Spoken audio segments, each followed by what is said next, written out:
All right. So today we're gonna do something a bit different. Like what I did with Lego City Undercover, this is gonna be something as its own series.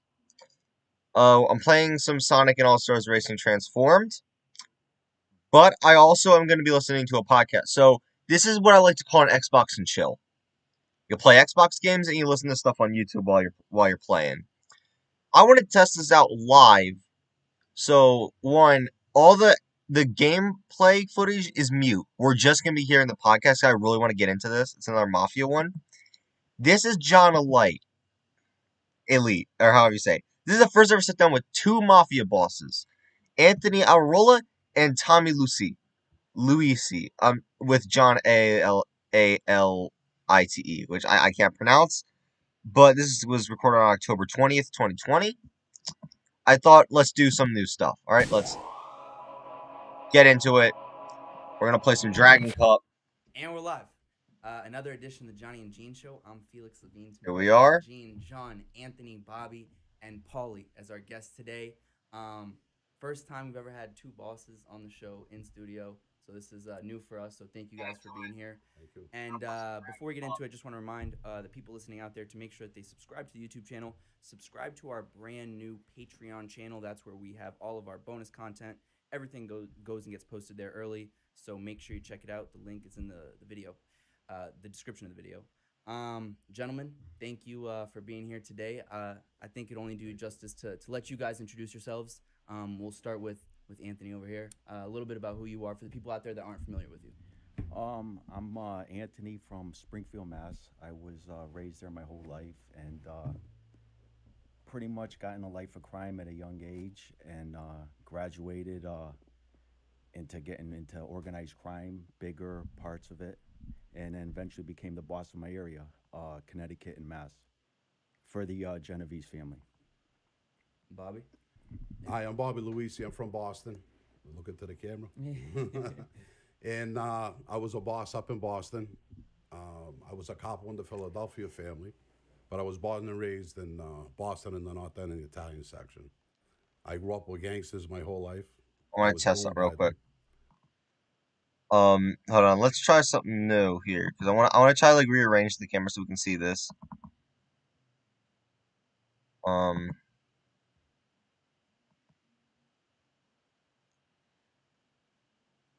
how do we do a double window capture on OBS? We're gonna do.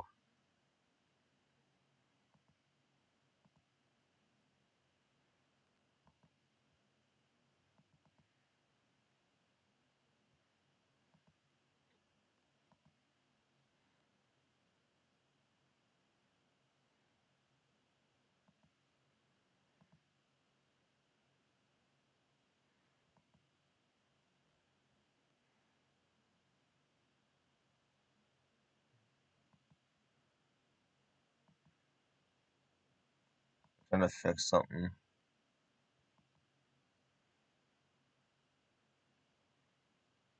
Well, you know what? I'll just like. It's gonna be a bit confusing. I'm trying to get the window capture to fix, but just not doing it.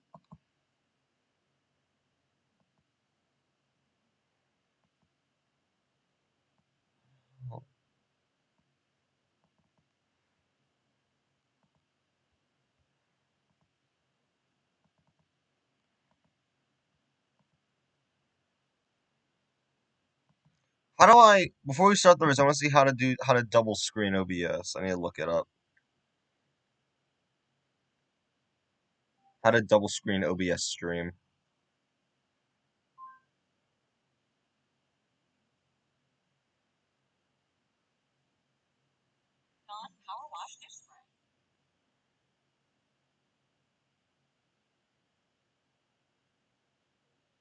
Hmm.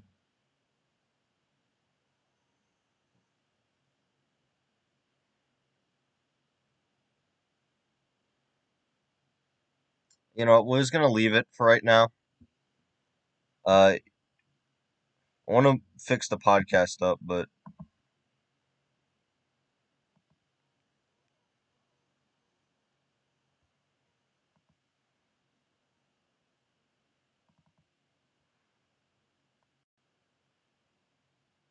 Okay, there we go.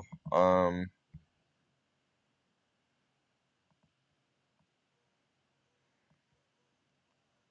let's shrink that all the way up. This is a bit of a double-edged sword. Now we got a bit of a double-edged sword. Um, just this is an Aiden and chill. So now we have two stuff here. We're gonna lock it, and then we're gonna.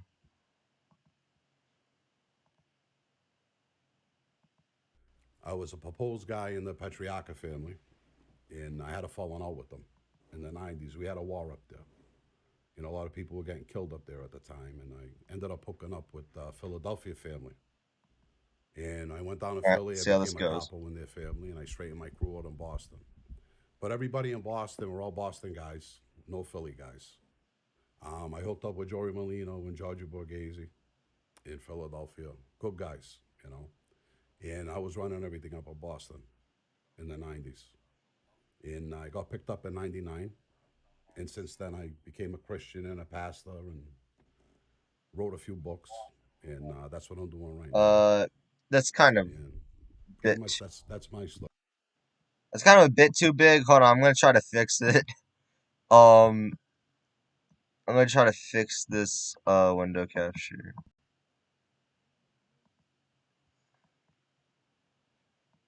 Bigger.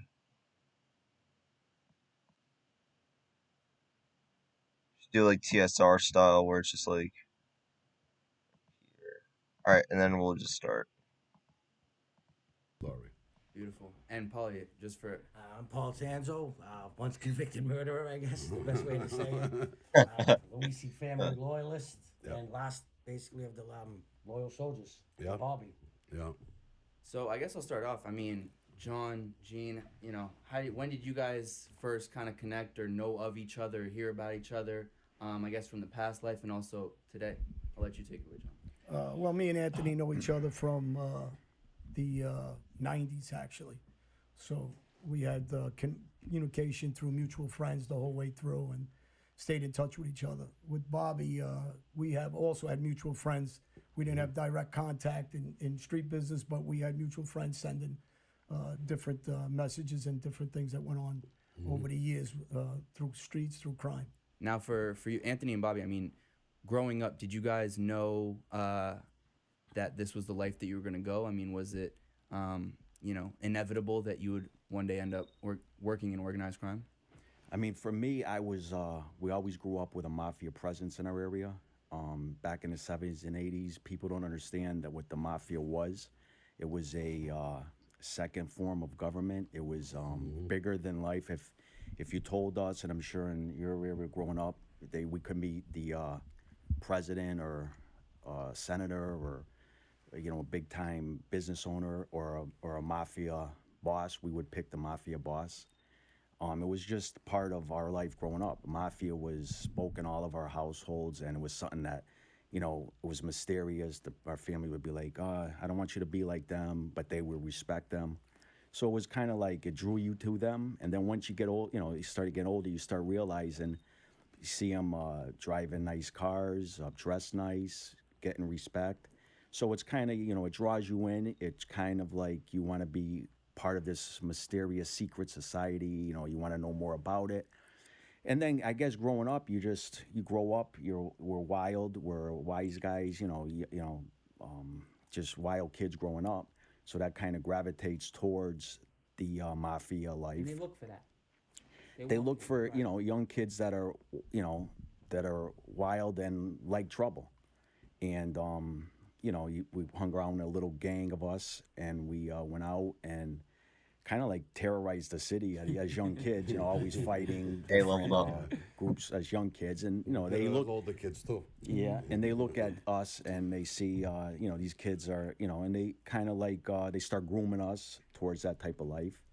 And in my case, my I'm family sorry, what did had you just say? like they start grooming us towards that type of That's life. that And in doesn't my like case, my family had a successful produce business, so it was kind of like I could have went that route, or the streets, and I chose the streets because, my my father was a hardworking guy, never involved in any of the organized crime rackets, and he worked hard, and it was a business that uh, he worked hard and he did it, and it was something like not for me, and uh, and I remember just starting hitting the streets around 15, selling some drugs, and making money, and I just kind of that's when I hit the streets, and I liked it. I loved the action. I loved hustling every day, making money, um, and I just that was just it was just in me. I loved it. And then it graduate. Obviously, you start hanging around. You start being on record with the wise guys. Come up and they see a talent in you, and they want you to put you on record with them. Meaning they want you with them, and you start earning with them and start doing things with them. Violence, giving guys beating when it comes to it. To that, and you start earning, and then it keeps getting further along until they want you to shoot someone. And then eventually they propose you to be a member, and then you end up getting made into the family, and you're in the mafia.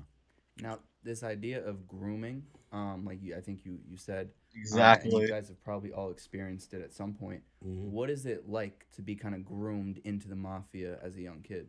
Well, I don't believe that it's something that it happens over a course of time. And I'll give you for myself, for instance. My father was a gangster. So I grew up with gangsters since I was a young kid. 11 years old, I used to work for the Angiulo family in Boston. I used to do the dime machines on a Saturday, the vendor machines. I was always around it. I was always around wise guys, made guys, capos. And, they tell you when to talk, when not to talk. You start learning right away. You have to observe. That's the old school that I come from. Because I came up with old timers, which is a I lot do the different same than some thing. young guys that came up. And I do the Anthony same thing. I and Johnny learned had that opportunity too. And from when like not the same thing. Like I'm not from the mob, no. I'm just saying like I like learn like when you like you have to learn how to be around like some guys act like this, some guys act like that. Like when you're a kid like me right now, you're gonna mess up a lot. You just gotta learn to live with it. I seen from the life, I was 16, 17, and I was doing carpentry after school, and I loved it. And that's what I wanted to do. So I started pulling away myself from them. They had us do a few things. I did a few things for them. I'm not going to say what. Those guys are still around, but eventually I didn't want to be a gangster. I didn't want nothing to do with it. And I got into development. I had a construction company at 20 years old, 2 builders license. And I was happy and content, you know. And in the late 80s, the market crashed down the Cape and Martha's Vineyard. I was building houses down there. Right. Yeah. I don't know if the vineyard. Beautiful area.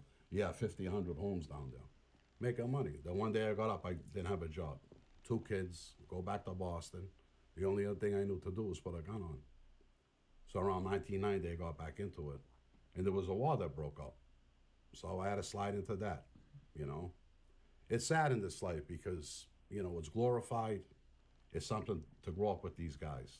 The money they had, the cars, the houses. I mean, you're The impressed by women. it. But being a young kid watching it, I see what it was really about then.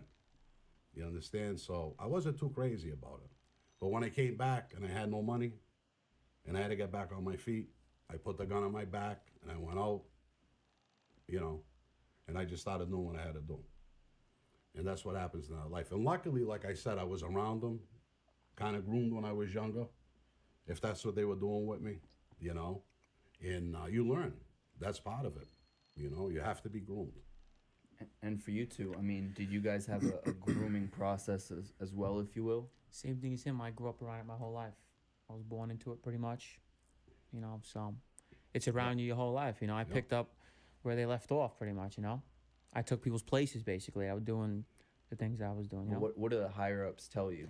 I mean, they teach you the rules basically, you know, because I didn't know what I was doing at first. I was breaking rules like crazy. I was sticking up I social like clubs. I almost got killed 3 times. I didn't know. Oh. You know, so I was learning, you know, as I go. I was like, well, you can't do this. You're not supposed to do that. So it was a learning process for me, you know. Thank God that I had family and people around it because I don't think I would have made it that far because I was doing, you know, I was breaking a lot of rules. So you got to learn, you know. And that's what I did. I learned from the old timers, like he said. Yeah. And for you, John? Well, I had guys that went back like I learned from a guy that's 86 years old right now. Yeah. You know, so I learned from old school guys where they only believed in, you make a mistake and you pay with your life. You know what I mean? So those are the guys I learned from. You know. It sounds like a lot of people today watch The Godfather. They want to be Yeah, gangsters. right. Yeah. That's not not I it. never wa- You know. You know? For you, John, was it like should that? watch Was The there a big Godfather. mentor, I guess, if you will. Yeah, I mean, my father grew up in the Lower East Side, so it was a hub of gangsters, Vito Genovese and those guys, and he became very good friends with Little Al, Lucchese guys. So actually, he's got a life sentence now.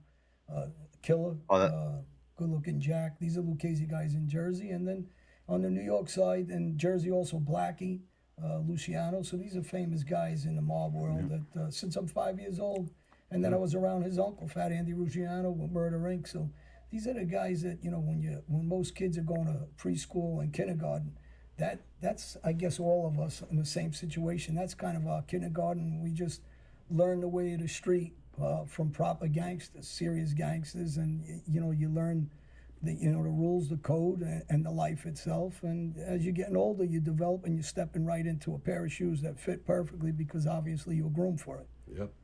Was that the same for you, Paulie, as well? I was so young, like 8 years old, when I started hanging Yeah. with the you family and your the family. father and everything. I grew Yep. up around his father since I was 8, and Yeah. sounds naive, but I was so young. Yeah, my I father didn't was a think I was a serious guy. criminal. I Yeah. thought I was just doing something good for one of my friend's fathers. Go throw a hammer through a window. Or we're gonna be selling, we're gonna be selling firecrackers They out of the still do that, playground. And so you just start picking up these little odd jobs, and Right. everybody else is going and killed himself for money, and meanwhile I'm sitting in the playground suntanning all day long and making Money more in than your my pocket. father. And Yeah. selling firecrackers. I'm like, oh, can I take some home? They're like, oh, yeah, take home a bag every night if you want. And, He's been corrupt since he was 8 years old, so don't, yeah.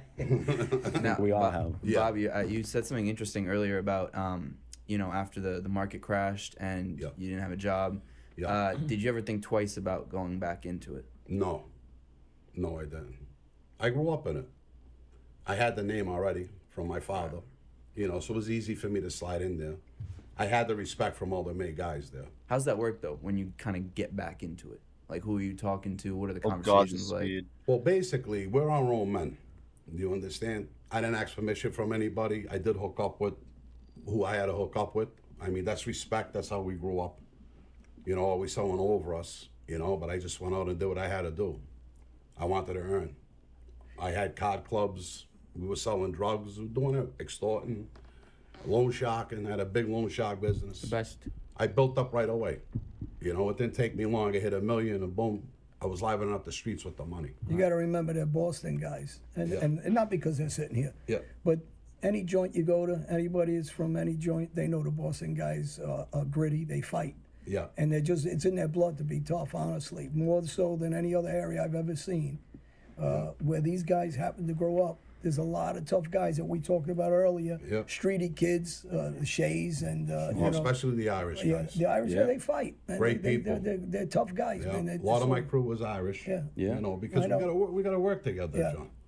yeah, The Shea brothers are good people. yeah.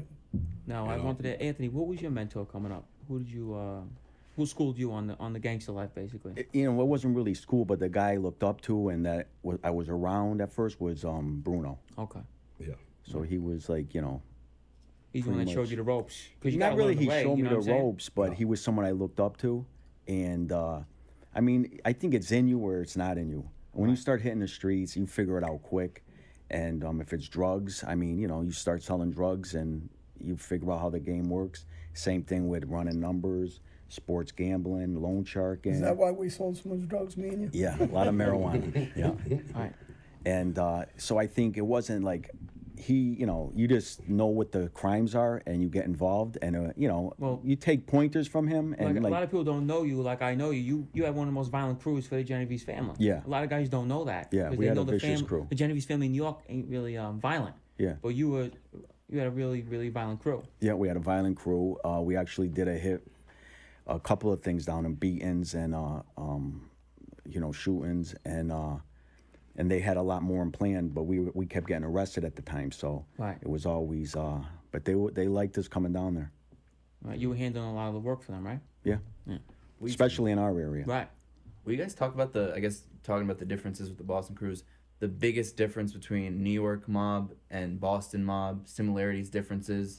I guess Because you guys all have different angles. From Let me tell you Same what people rules, don't pretty much. understand. Yeah, people don't understand is the reach we have. Just the way we're friendly now. We have the ability. If Bobby had a situation anywhere in New York, he'd make a phone call and say, "John, do me a favor, buddy," and I'll say, "What? Find this guy for me. Do me a favor," and then whatever needed to be taken care of. It's that simple. He doesn't got to get in his car. He doesn't have to drive down here. He doesn't have to do anything. It's vice versa for Anthony or any of us. It's very easy to reach from any city, state. To this day, we're all very friendly. So It happens like that because you could have a problem. Like, for instance, my cousin was hit by somebody in New Rochelle. This idiot decided to run to a banana guy in New Rochelle. Yeah. They says, yeah, we'll help you. They set him up for me. It's that simple. And he comes to me and we beat the piss out of him. That's how it that's what works. it's Yeah, supposed we to got be. you. We'll help you. Yeah, we got the jerk off that hit your cousin. He's going to meet you here. All right, great. And that's it. But a big thing for us, like you were saying, New York and Mass, a lot of problems that they had, and they'll probably agree, is they had 5 families there. So I mean, they had like never mind your own crew and your own family is bad enough, but then when you're fighting for the same spots and the same people, and they're part of the Lucchese's or the Gambinos or the Genovese, you got more competition. So I mean, you got to really be qualified in that life to get ahead because you got so many guys in New York, so many different families, so many maid guys, so many associates.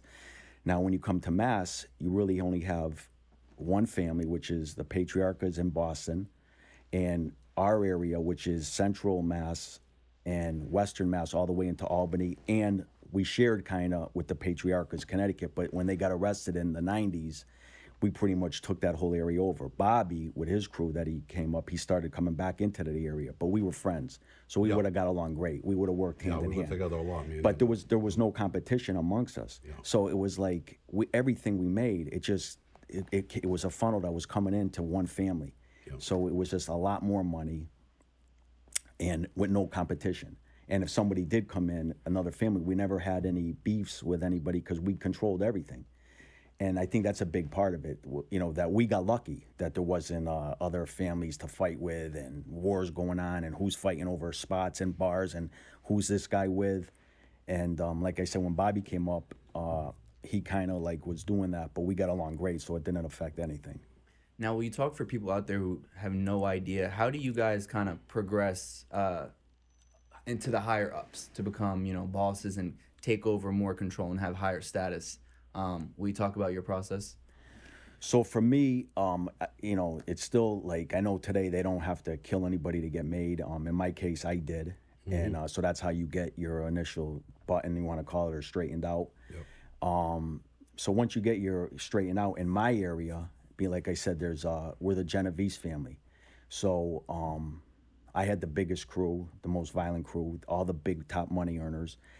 And there was just... what was happening was the boss in my area was Bruno. Al Bruno was the boss of Connecticut and Mass for the Genovese family, but he's a boss, and he was getting stripped of his rank. And when I got made in August of 2003, I was taking over his position as boss of our area, which I did. I took over the area as a boss. And Bruno was still alive. And then, and Bruno was just taken down and put in as a soldier. A couple of months after I got straightened out, paperwork surfaced with Bruno cooperating with the FBI, a 302 they call it. He gave information to an FBI agent, and it was about if another made guy was actually a made guy. And that paper circulated back to the maid guy, and a month later Bruno got killed. We got an order to kill Bruno, and but at that point I was already the boss of Connecticut and Mass, and I continued to stay boss up until for the next 7 years. How many people were in your crew? I would say, we probably hundreds of people were in my crew, but my immediate crew, they're all different types. When you talk about crew earners, I had How many soldiers you had under you? Actual made guys, I would say a dozen, and And they had associates. But you know, it was like in the crew itself, it's like, you know, you call like earners, they're in your crew, they're an associate, but they're in your crew. And you got guys that are capable of murder, they're in your crew. Right. Certain, you know, don't have to be made, but you're still part of your gotta run crew. it like a business. They're on Two of my record with friends you. that were in my crew weren't even Italian, and you know they couldn't get made, but they were a big part of my crew. And do you? I mean, how does the like giving orders or you know, delegating different things work? Do you have personal contact every time? Do you have people you tell one person something else and they tell the rest of the soldiers? I mean, how does it work for like a casual person who doesn't understand the way the mafia works in terms of that? I mean, on the way out, he might ask me to kill you. So I think there was a lot of buffers, especially with me. I mean, I think the smart guys, what they do is they insulate themselves. Yeah. And I was that was my plan. It's hard was to to get build guys a. in New York. Yeah, well, I would have did it in my area, Right. which I would have had the okay to do that. Oh, you would have straightened them out yourself? I would have straightened just like Bobby in his area. Oh, I they were would've- giving you the okay to Yeah, I to would give have ceremonies and absolutely. They everything? actually wanted us to straighten out a couple Wow. of guys Yeah, in I our only needed area two couples. They don't- because they didn't want to okay. do it in New York, so they wanted us to actually do the straightening out. Like there's one guy that's there now. They wanted us to straighten him out back in. They wanted Bruno actually to straighten him out in 2001. He was around Matty the horse, and they wanted us to straighten him out. Why? Because nobody wanted to straighten him out in New York and have that, you know, risk of him, you know, that because when you propose with someone and you straighten them out, now you're responsible for them. course. So they wanted us to do it to get that guy. He never ended up getting straightened out. He got straightened out years later. Okay. What's the straightening out process like for people who don't really understand what that terminology is? Well, you get made into the actual. The actual ceremony. What's that? What goes on? I mean, you got to read GQ if you want to know. When we did GQ, we went through Bobby's it. good at explaining the actual ceremony, but it's a 10-minute process. I mean, everybody eats. You know, I'm not a wise guy anymore. But it's like being a member of the Moose Club. In one way or another, you're still a member. I gotta be, you understand what I'm saying? You know, there's some things I don't like to talk about. But it's a ceremony. We take the guys in, we do what we have to do. They swear an oath to us, and that's how it happens. We'll say it that way. Did you ever watch The Honeymooners? No. You never seen The Honeymooners? With Jackie Gleason, I'll watch Ed Norton? I'll watch it tonight. Yeah. So if you watch that and The Honeymooners, when they join a club, Yeah. they grab that thing and See, they he go, caught that, Johnny. You know what I was talking about. You know what I was talking about. So from now on, go woo woo to me and you're in. That's so funny. Johnny caught that. Yeah. For you, how did you move kind of up the ranks over time? All right, I came back in the 90s. The Petriacca family was in disarray. They took down a lot of the bosses. I was with a faction that was unliked. And myself, I'm the Luisi family, and another family, the Rossetti family. And we were all coming up together, trying to put everything back together. But, you know, I always had a business mind. So, you know, everything was business to me. To me, it was like a corporation. So I started going out there swinging, and I started putting everything back together, making money, put money on the street. It was easy for what I did. What I did was unheard of. I took another family into an area that had a family sitting there. But like I said, they were in disarray. I was proposed in the Petriacca family, but things didn't work out. So I kind of like got at odds with them, started taking their stuff.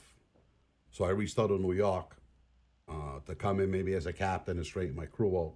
And then I ended up in Philadelphia. But what they did is they gave me the power in Boston that I needed to move up the ladder. You know, in our thing, you could be the baddest guy in the world, but if you don't get that button, you're not looked on right. I mean, up there they called us the Luisi family. So I have my foot on everybody's neck, especially the Petriaccas. But there's a few Petriaccas that I still love and respect that I grew up with. They were working with me too. So I was working with the Petriaccas.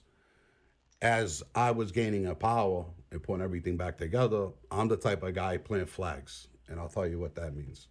I'll go in a neighborhood, I'll grab the crew in there, who's ever the boss, whatever they're doing, you're with me now. So I'm going up, scooping these people in, bringing them under my umbrella. And I was building my family. When I went to Philadelphia to get made and straightened out, the agreement I had with Joey and George, I was going to stay with the family for 2 years, and then I was going to break off and have my own family. That's what we intended to do. I was supposed to be with Philly for a short time. So it would have been the Luisi family up there. And slowly keep pushing out the Petriaccas. Now you got to remember, I grew up with these patriarchs. I was once proposed in that family, so I did business with them. Right. But I made sure I was in the North End. That's gangsta capital. We know that, Little Italy in Boston. And from there, I was running all the way up to Maine, to Connecticut. I was all around. I was even coming around your area. Yeah. And you could tell them that story. I wasn't too light down there. Yeah. Well, you came into New York and you met, I think, with Pete Gotti, right? Well, no, Pete sent me a message. Okay. Because at that time, you know, the commission was gone and Pete was Yeah. sitting on the top. He told Gizzy, he said, tell Bobby, in his position, he couldn't do nothing for me. And that's when I went to Philadelphia. I met Ralph Natali, then I met Joey, I met Georgie. You know, they were great guys. They took me in. You know, Joey was kind of going through the same thing I was going through in Boston. You know, so we fit good together. You know, until this day, I still like and respect those guys down there for what they did for me. But that gave me the strength to come up to Boston. Now, still, the guys that I made and the guys that made while I was away, I would still say that the Philly guys up there are stronger than the Patriarchas themselves. Right. Still to this day. Yeah. You know? And when did you know, it all kind of fall apart? I mean, how many bids did you guys do? I did 14 years. Okay. I did 14 years myself. I ended up doing 14. I went to trial twice. First I got 20. Then I went again. I won an appeal. First one overturned the drug case in Massachusetts. I went back. The guidelines changed. Remember, Johnny? Yeah. When they changed the guidelines, they found me guilty again, but they took 47 months off. And I got on in 2013. And when you went in, I mean, was there regrets? Did you know at that point it was done? I mean, what's your mindset when you walk in there? Well, I got to tell you, because it's in newspaper articles and some things you could Google. March of 1998, I had some kind of spiritual experience.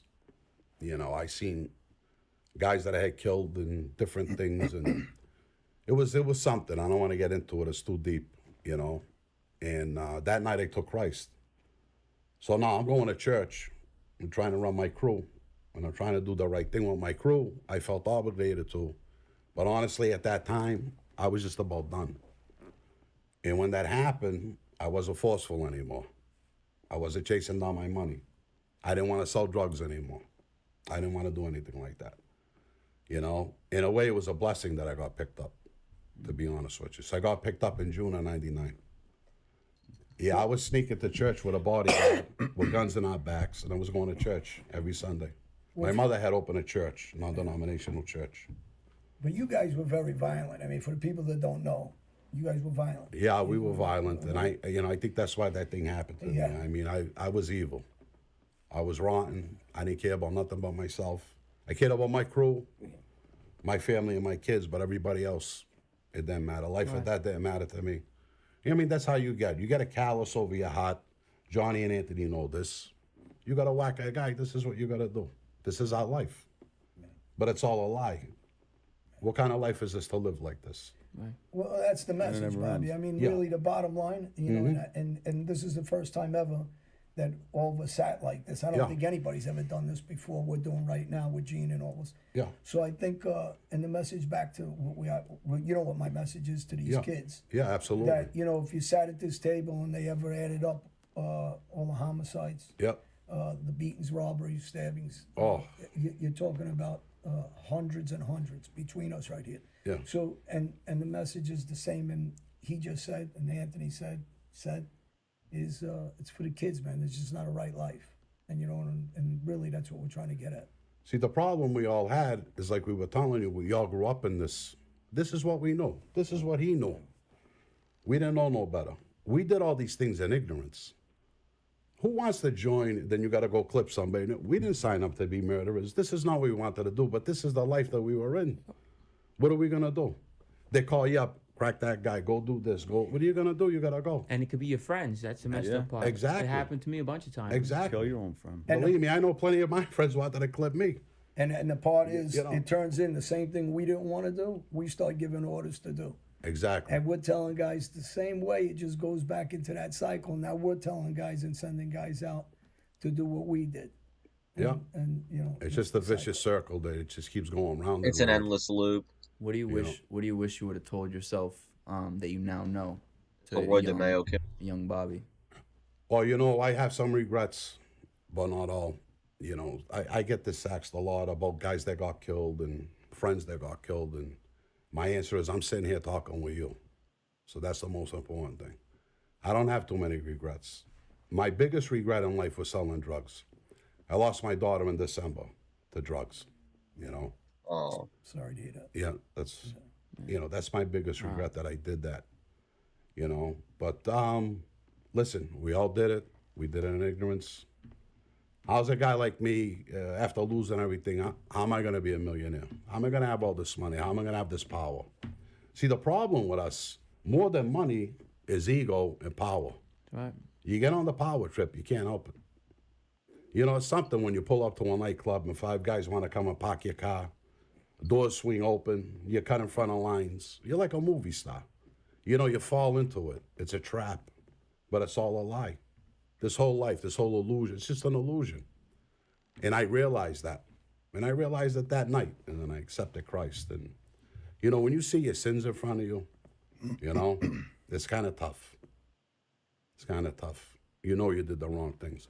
Do I regret what I did? No, because people wanted to kill me, and I'm sitting there. It's a funny thing. I went to a trial, and the judge says, the lawyer said to me, he said, you had your foot, you know, on the neck of the city, on the Petriarca family. You did this, you did that. My father got killed. My brother, 99 restaurant, family members I lost. And he was coming at me with all these things. And I told him the same thing. I says, you know something, I'm sitting there. And that's what's important to me right now. You know, when we're in the life and we did what we did it. It's over with. You can't have remorse for what you did. But everything that we learned in the life, now we got to come and show others and show them what a lie. You know, we're in prison with gangbangers and Latin kings, Mexican mafia. They were all over us because we were Italian. We were bosses. You know what I mean? I'm sure, Johnny, they were all over you in They prison. want to work for Anthony. you, of course. You know? I had tons of gang members working for me in the Yeah. street. And we set examples for these other nationalities and people to follow what we used to do or what we did. You know, and it's terrible. And you got to think about it. Now, these kids, they watch a movie, they idolize it. The young guys, there's not too many around anyway up there anymore. Don't get me wrong. They watch The Godfather, Bronx Tales. They want to be gangsters. Right. They don't know what their life is about. They have no idea. No, they don't understand it. It's a 24/7 horror. That's what it is. It turns into. After a turns while, into, am I right, Anthony? Yeah, absolutely. Johnny? Yeah, I mean, 100%. after a while, you know, then you get up in the morning, you put a gun in your back, you go out, you know if you're going to come home at night. You don't know if you got to clip somebody. You don't know what's going to happen. Arrested. Arrested. Now, I got out of prison at 13. I went to work. Love it. I put my head on the pillow every night. I don't got to worry who's coming through the door, who I got to clip, who's going to clip me. It's a bad life. It shouldn't be glorified anymore. That's what I got to say about the life. Well, Yeah, but it's God's plan, maybe. Yeah. Maybe that's why we're sitting here. You know, Yeah. you got to go through things to be able to teach things. So, you know, there's always you got to take out of the negative a positive. The positive is without going through it, you wouldn't be able to talk to other kids about it. yeah. And for you, Anthony, was it that same kind of mentality? I mean, treachery on a daily basis. Oh, without a doubt, treachery. But for me, it was like for a regret. I would have to say my family for what I put them through, but I wouldn't even say my family. My biggest regret is getting made into the mafia, because what we didn't realize is that, you know, I was a millionaire before. I was a millionaire 5 years, 6 years before I even got made into the mafia. So I was shelved, meaning I was Bruno shelved me. You know, when I got caught with the weed. Yeah. So I wasn't even with the proposed member, and I wasn't even with the mafia from '96 to '98, and I made millions of dollars in those years. So what it is we didn't need them. No. And my biggest regret is getting made into the mafia. If Well, I you're could go chasing the back, title, though. Right, the title, right? I was stupid to get Right. made. I mean, I didn't need it. Was It it was just ego? like, you know what it was? Yeah, It was you like want that title. we- I know Well, in you your do. mind, growing it's up. like a legitimate. Listen, I was legitimate doing now. anything And I to say get that, it. You know what I mean? That's know, what you do. You do anything. You want to be part of like why he's joined biker gangs or Right. clubs. You want to be part, Wanna and, be and part us of it. growing Hands, like, up, shaking. that was like the ultimate for the bad guy in the streets, Right. getting Yeah. made. That was Right. like when you got that. That was the ultimate goal for us. So it was always something. But and then you always wanted to think like, you know, our age group is probably the last, 40, late 40s. Under than that, they don't understand what the mafia is about. You know, I mean, as far as like Gene and growing up, it's a different era than like when we grew up as, going back to the presence of the 70s and 80s with the fight, the commission case and all that. So, we didn't need, so we wanted to be like a brotherhood, like somebody bothers him, somebody bothers someone in the family. We're there for each other, and it's a thing of honor, and it's a thing of, it's like a high honor to be a made guy. So in our area, they were treated like kings. Yeah, And I'm same sure in in New Boston. York back in the 80s, Yeah. and made guy, they roll out the red carpet for them. Right. Yeah. So it's basically that's what you want. But once you see what it is, I mean, it really you didn't need that to make money. First of all, I had guys around me that were my friends. If someone bothered me or them, we'd go and do what we had to do to hurt the person, even kill the person. We didn't have to be part of the mafia. And as far as making money on the streets, we can do it today. We can make millions of dollars if we chose that path, on the streets to make. Who's going to stop us?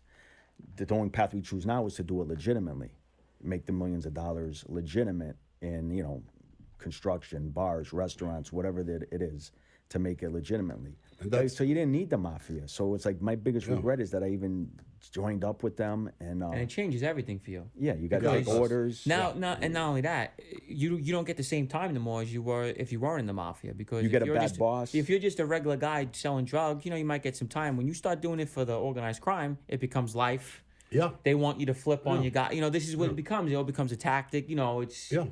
Someone you grew up with, they tell you to go kill them. You got to kill them. If you don't, they kill you. They tell you to come to a meeting. You got to show up at the meeting. You don't know if you're going to get killed. You don't show up, you're going to get killed. And if you do show up, there's a good shot you're going to get killed. Yeah. So I mean, it's who wants to sign up for anything like that? right. Explain to them what it means when you get sent for and you don't go.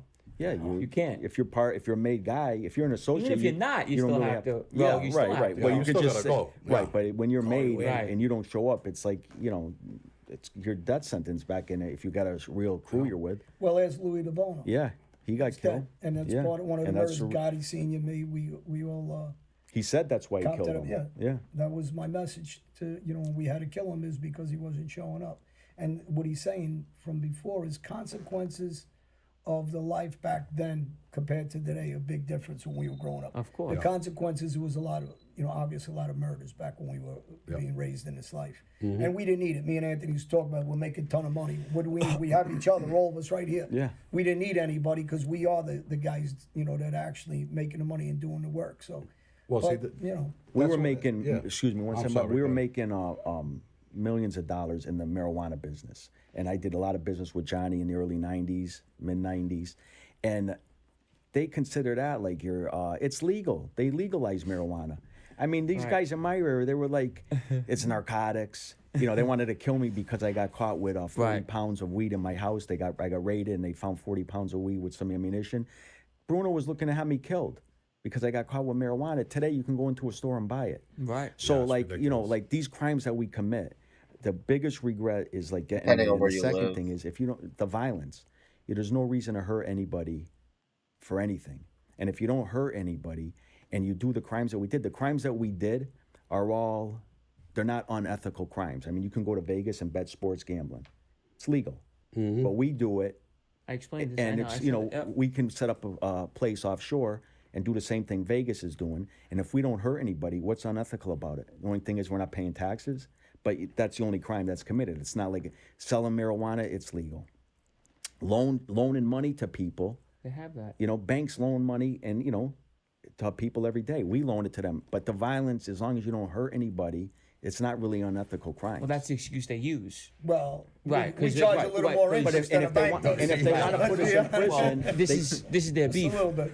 If you don't pay us, 100%. you know it's But gonna if come. they don't, but if they put us in prison, if you don't commit, no, we all know Right. this. I mean, Yeah. I had 3 indictments: 03, 05, and 05. 2 state, 1 fed. Right. And my crimes were sports gambling, numbers, vending business, racketeer, numbers, sports gambling, loan sharking, big numbers, and these were all millions of dollar places. I pled guilty to all of them.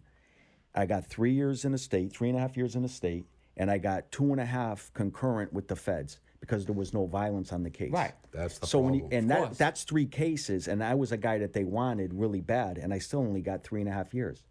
So my Until point, they got you with the attempted murder of a union boss, a murder, another murder. Right. And let me go back to your banking statement just in case. We charge a little more interest than a bank does. we do, right. What God shadow But smart. as far as like if in the the car, I guy's can't see you, a bro. business guy comes up, he's doing a project, he wants 50,000. He can't get the job done without it. We give him the 50,000. Now, if you don't pay you that 50,000, Right, and that's where the bad that's part the problem comes in. is, I mean, right? you know, but is it bad for him not to pay the 50 back? Right. I mean, think about it. I mean, that's a bad thing for the guy not to do. But violence is the thing that kills us all. If That's the what ruined violence everything. and when you're in It that collapsed life- families. Yeah. It collapsed the Right. mafia. Today, violence. today these guys get indicted, and they get indicted for racketeering. They go away for 3 years, Yeah. 2 years, and they cry about going to jail for 2 years. I mean, you got guys crying that they're going in for 2 years, and Probation. and with no violence on the case, you know, you're looking Blew at that 3 in the years. hole I had on my guys, head. no, Yeah. there's 2 guys years. that talk over probation. I'm being honest with you. No, they I don't know. even get probation on their record. Yeah. It's insane. Yeah. Do you feel like it's easy to stray away from that now? To know what you're capable of, or know what kind of money you're capable of making illegitimately? Do you feel like it's We're gonna do some world tour. been easy since you got out to not go back? I mean, for me, it's hard because I know how easy it is to make money on the streets. I mean, it's so easy Yeah. that it's just like, it's like you just want, you know, it's just for the money part. It's so easy to do that you want to do that. So that's the hard part because, you know, guys that are earners know how easy it is to go out and start hustling, and whether, you know, it's little this, little that. And before you know after it, this- you're making 5,000, 10,000 a week. So after the show, I'll get you 10 pounds. Oh, they're gonna be calling. I'm for- kidding. No, don't. I'm joking. Oh no. Well, I me, can't be serious. it was funny. I went down to Tennessee. Right. And I married a woman down there. Beautiful woman. Great person. And she was an IT manager for Sandusky Cabinets. And, you know, it's a lot of blacks in there, Spanish, well, nice people. Made a ton of friends down there. So they hired me to go in and kind of straighten the place out, which I did. You know, I got production up and had a few headbutts with the union officials. Whatever I did, I did. And we got the factory rolling again. But at that time, I came out of what I was doing, and now I'm on Facebook, and reporters are coming to talk to me, so everybody knows who I am now. I can't tell you how many times I was approached. They call me Alonzo down there. Right. Alonzo, we could do this, we could do that. Get out of here with this bullshit, because they need a leader. Yeah. You know, there's plenty of people out there today, if they know they could earn with you, Right. they don't care what you did, Right. they want to earn. Right. So it's tempting, it is. But in good conscience, I can never do that again. Well, I can never Yeah. do that. You know what I noticed about being violent? Because I mean, for my time, I Yeah. was You really did violent. a lot of violence. I did a lot of violence. I Yeah. did. I wasn't whacking guys, you know, like back in the 80s, you know, like that, but I was really violent. Yeah. But let me tell you something. It's a double-edged sword with that violence, because it's like this. Guys won't deal with you because you're too violent. Right. Right. You know what I mean? But you always get paid your money because you're violent. Right. Yeah. So it's not it's And if you're not, you're soft, you're weak, they take the kindness for there you weakness. go. And you So don't it's get such a paid. confusing life, you know. I was always taught you got to make sure you're violent in that life. You know what I mean? So I was like, all right, you always do what they tell you to do, no matter what it is. Okay, but it also hurt me because nobody would deal with me with certain things. They didn't want to borrow money off me because they knew I would hurt them if they didn't pay me. Yeah. They want to deal with the soft guy. You know what I mean? And it was a double-edged sword. You know what I mean? How'd that work out for you? Well, I was a spoiled with money.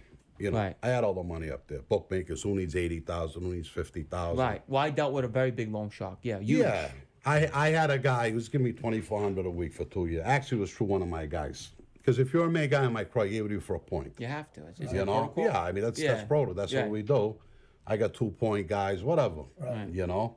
This poor bastard's paying $2,400 a week for 2 years. I got my money back I don't know how many times. Yeah. Yeah.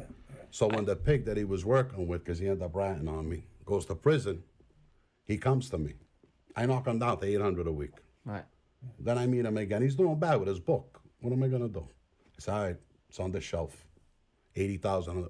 Wow, you're a good guy. Well, listen, you want to know his business? Right. No, it was good. I dealt with guys that wouldn't do that. Yeah. Yeah. But see, that's greed. Yeah, I dealt You with a can't greedy do guy. that. Yeah. You can't be a good boss doing that. Yeah, I dealt with a real I'm greedy here. guy. I'm protecting you. Yeah. I'm giving you money to run your business. Right. Because I got to remember what I took from this man. Yeah. You know, I got other guys. I wasn't big into extortion. If you're a loan shotgun on the street here, take 10 of mine. Make sure you send me money every week. Right. I learned that from the Angiulo family. That's Right. what they did years ago.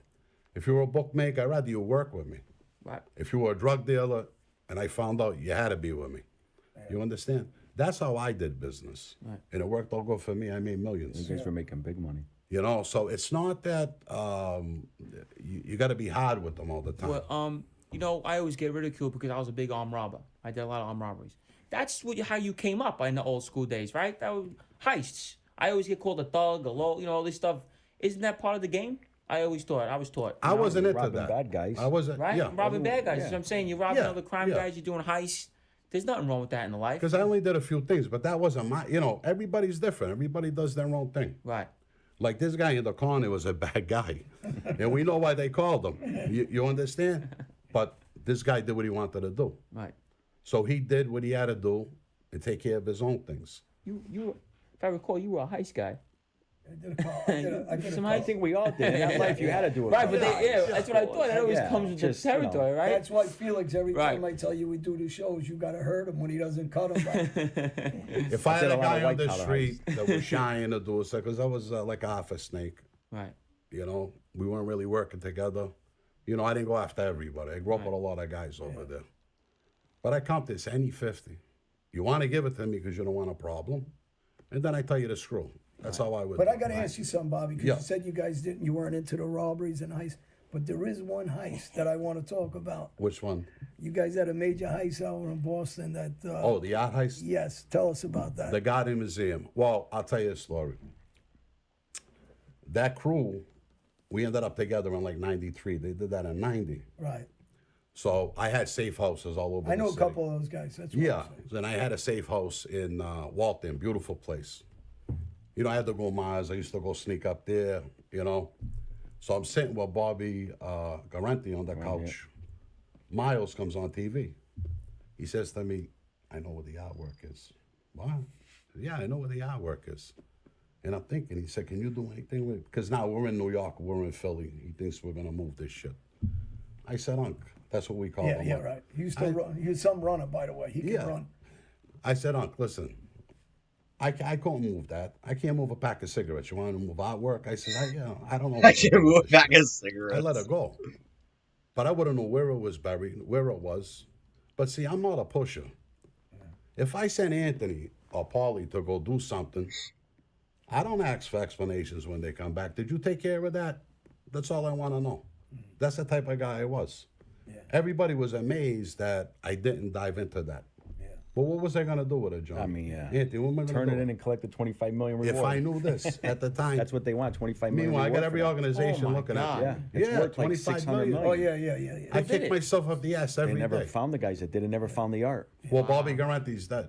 You were with Bobby Yeah, Valenti? yeah, Bobby. I know Miles good. That was yeah. that was a I think Bobby Gentile. So he probably did it, and you know, that's it. Yeah, he didn't tell me he did it. He says, I know where it is. That's what he told me. Yeah. You know, and I didn't pursue it. You know, so when they came to me about it, the feds, Bobby was dead, so I talked about it. I told him what he told me. Steve Kirchen took it a step farther. They went down to his old house. They ripped it down. Because he said Bobby is buried under a slab in Florida. Now, I know he had a few properties down there. But I guess one of them, they got down there, they ripped it out. They probably moved everything. Yeah. Bobby died. I don't know if anybody knows where it is. Right. I have no idea. But I wish I knew. Yeah. That was the biggest robbery in the world. Yeah, yeah, biggest. Yeah. Still till today. It was a Really? big, yeah. Yeah. And they said that Garante's wife had one of the pieces. There was a little stamp. I don't know who did it. Rembrandt. I don't know who did it. Yeah. I'm not an art guy. I'm not going to try to be.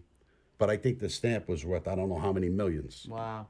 And she showed it to Bobby Gentile that she had it, you know? Right. And so they came after me. They wanted me to talk against Bobby Gentile. So I'm not going to talk against him. He never mentioned that to me. Yeah. You know what I'm saying? And that's how that ended up. I'm in 2 books over that. I did. That's why I kept driving back and forth to Boston. I was trying to I find feel like they No, burned I'm it. in See 2 you books guys. over that. I did a I feel like they burnt it. The documentary artwork. for the Travel Channel. Right. And Japan flew over. It was in Tennessee. They got a hotel room. December. I came home in October. It was September. They got a hotel room, and I did one with the Japanese over that. Well, here's something that people don't know that I might as well spill a little bit about it. We have Nicholas Pileggi that's involved with us guys on a series that should be. The wives and girlfriends of footballers come from an Ads. incredibly diverse range of The backgrounds. ads. I think about 8-part series that we're going to be coming out with. It's something that's first time ever done. He's the executive producer on it, and all of us are looking forward to it. And it's going to be something that I think it's going to be phenomenal when we're finished with it. Yeah, I'm hoping. It's that I'm last hoping. checkpoint Time frame before on it, the you know? the it's set okay. third, Not telling the you. fifth Tell me checkpoint. We're just going to take a quick break to talk about our sponsor of the show, Manscaped. The Johnny and Gene Show is brought to you by Manscaped, and our partners at Manscaped are here to ensure that you're taking care of your manhood and your nose hairs now with their new performance package. You need one? We'll get you one. All right, I want one. Manscaped's performance package is the ultimate men's hygiene bundle. Included in this new package is this thing called the Weed Whacker, ear and nose hair trimmer, which is waterproof and uses 9,000 RPM motor-powered 360-degree rotary dual blade system. This nose and ear hair trimmer provides proprietary skin-safe technology, which helps prevent nicks, snags, and tugs in those delicate places. This bundle includes the Lawn Mower 3.0 trimmer as well, the best trimmer on the market for your balls and everywhere on your body. Go to manscaped.com today, and when you use promo code JG, you'll receive 20% off and free shipping. Again, you'll get this new performance package on manscaped.com, and you'll get 20% I hate off the and free drip, shipping on dude. everything on the entire site when you use that promo code JG at manscaped.com. Go check it out today. Beautiful. Hey, it really Nice. works well. I use it. And everybody that doesn't know about KCL Automotive, it's my company up in PA. It's in East Stroudsburg, 98 Henry Street. My cousin Steve runs it with Dave. It's automotive. It's a really unique place. You can have a one-stop shop, whether you want to buy a car, you need body work, you need automotive work, you need any kind of work done at all, just contact my cousin Steve at 570, let's see, 534. 534-8497. Beautiful. Thank you, everybody. Now, getting back into it, I don't remember who said it, but I think it was Anthony who talked about the effects of being in the mafia and that it had on your family. And how, I guess for all you guys, and I know these two specifically have talked about it a lot before, but it takes a big toll on family. Will you talk about what that was like for you and, if you've been able to make amends with them, if there's still resentment on their ends for all the time you did away and all the activities that you did when you were in the life? Yeah, so I guess the toll it takes. I mean, if you're doing a couple of years, 3 years, and we have money coming in, obviously. I mean, I went to jail. I went to prison in 2005, and I had anywhere from, if it was a good month, 100,000 a month coming in. That would go to my wife at the time. So if you got money like that, it's really not hard on the families on the street because, they miss their husbands, they don't have that, their husband home. But when they don't have to worry about any bills. I mean, I was getting 100, never mind your wife doesn't have to work, but she's getting 100,000 a month. Plus, she had access to over $1 million at the time by me being in prison. And I did 3.5 years, and obviously she went through about $1.5 million of that money, because Is this an ex-wife? yes, my ex-wife. All right, so and did she spend it alone? We want to know. Was it? she was like, my little kids were like 3 and 4 years old. Wow. At the time, my son was like around 10, and she was, she was just, she just went out spending money. She had no, she was buying my kids 3 years old $500 outfits. Well, I mean, I because came home, they were in the closet with the tags still on them, $500. on her understanding, he ran everything, so they Yeah. don't really have understanding of that money. They think it's going to last forever. She They went don't to know. Florida twice a year, Yeah. you know, with She's the living. family and the kids. Oh, yeah, I mean, yeah, she was she's spending balling, $10,000 a yeah, week. I mean, what'd you spend? I'll upgrade the car. You know, she went from a brand new BMW paid for to a brand new Lexus with a loan on it. You know, $500 True Religion jeans, $500 outfits. I mean, it was, you know, refurnish the house, give it to her mother, refurnish it again, give it to her sister, that's what I refurnish said. it again, give it to the brother.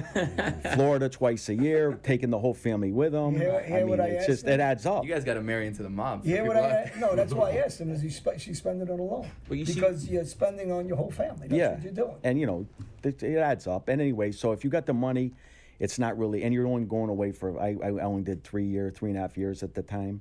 So it's not a lot. What is a lot is Actually did when it. my kids Let's now, go. you know, obviously it's heartbreaking on the kids. If you have children, 3 and 4 years old, my 2 little girls, you love them to death, and you are just like heartbroken that you got to be away from them. But it was only for 3.5 years. What do you tell them?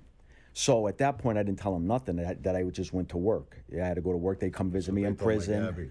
and I'd be at work. Dad, we're gonna go see Daddy at work. What the hardest part was, I knew when I got out in 2008. You know, I like I said, I had 3 cases, and then I got indicted while I was in prison. I went to trial, I got found not guilty. So I knew I was coming home now. I was hoping I was coming home because I knew I was always going to get indicted for murder or whatever, but I just didn't know, you know, maybe I'll escape it, I'm hoping. And so I got home in 08, and I was out till 2010, and I found word that I was going to get indicted for a murder. And so I had to explain to my little daughters, and this time now they're 6 and 5, they can talk and they can understand things. And so I remember, you know, I had my oldest daughter, Sophia, on my lap, and I had to tell her, I said, Daddy might have to go back to work again. And she just grabbed me so hard, and she hugged me, and she said, no, Daddy, you're lying. And I felt so bad. It was like, you know, really, it felt horrible that I was going to have to leave him again. So then she leaned back, she grabbed my face, looked at it, and she says, Daddy, you're lying to me, right? And I said, yeah, Sophia, I'm lying. I'm not going back to work. And then she was all happy. So, I mean, that's the biggest part. When you, and then I wasn't going away for 2 years or 3 years. I mean, I was going away for the rest of my life. So, I mean, you know, anybody that loves their kids and loves their family, to have to go through that, I don't care what you did on the streets. I mean, you know, it doesn't mean you don't love your kids, you know, so, that's the hardest part, you know, is having to say, you know, have to have them go through that again. Do they ask you about it today?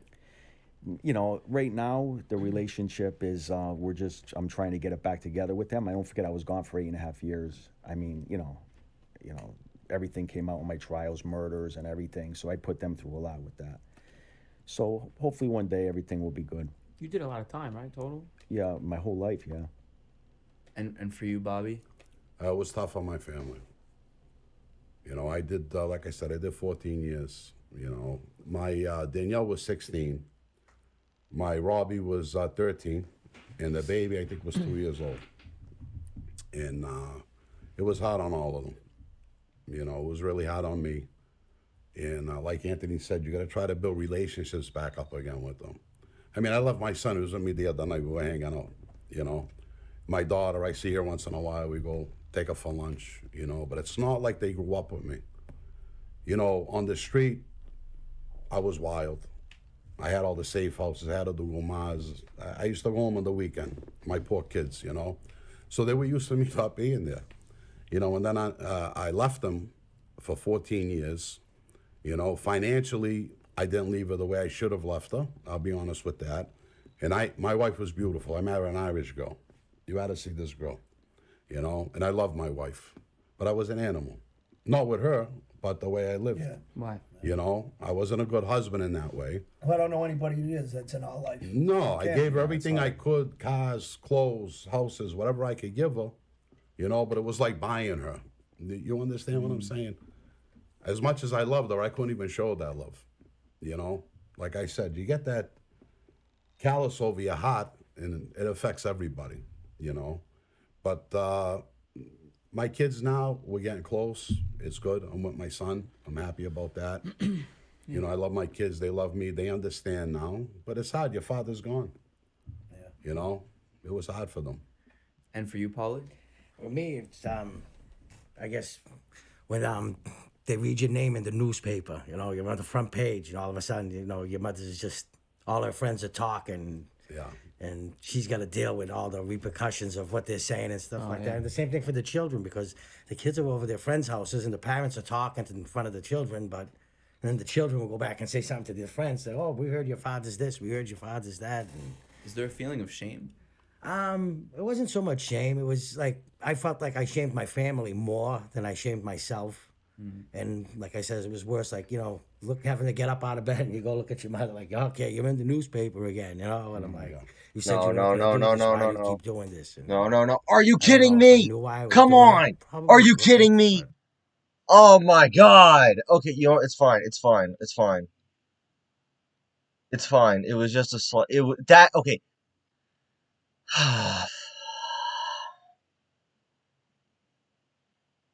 I hate this level. On, you know, let's try it again. And how long did you go away for? Which time? Total, I guess. Total, say all combined 8, and probably 16 on paper. 16, yeah, definitely on paper at least. And I mean, when you're in there, are there regrets on what you did, who you're hanging out with, and I was hanging out with a lot of my childhood friends. It's like I says, you know, there's regrets about the things you did, but then you think back, you're like, if I wasn't with my friends at certain instances, some of my friends wouldn't be here. do you wish you had different childhood friends? No, I really don't. And also, Paulie actually is lucky to be here. He overturned a double murder case. Double natural life I was serving. And how'd that work? How do you overturn it? F. Lee Bailey took my case, and it was the eyewitness to the murder was the actual murderers. So when they offered me to take a lie detector test, I did. And then they tried to tell me I couldn't use it, and we went through all these things. And if it wasn't for F. Lee Bailey and the entire firm taking my case, I wouldn't be sitting here right now. Wow. Yeah. And so you take the lie detector test And I pass it. and you pass it. Yes. And Exactly. then 3 simple questions, and then that's like when what were the questions they asked you? if I fired any of the shots that killed. Should I say the names? I won't go too deep. Yeah, I don't want to say the Paulie. full Let's name. not, Well, you know, killed one We gotta person. go He home. fired any of the shots that killed the other person, or if I was in that park that night when the incident happened. And 3 notes, so in a 3 minute no's, and you're out. And that was it. And that saved your life, basically. No, they ended up not using it, but it did get me a second trial. And my second trial, the jury was allowed to hear the real evidence about the eyewitness. And at one point, the eyewitness got so frustrated he actually confessed to the murders, then recanted. And once the jury heard that, they just wanted to throw this whole case out, and they came back with a got not lucky. guilty right away. I got really lucky. I shouldn't be sitting here right now. And then when you know that you're gonna get out, I mean, what's the feeling? Thinking that you could be away your whole life, and now all of a sudden they're telling you you're free. Not ever thinking that you're ever coming home was the worst feeling.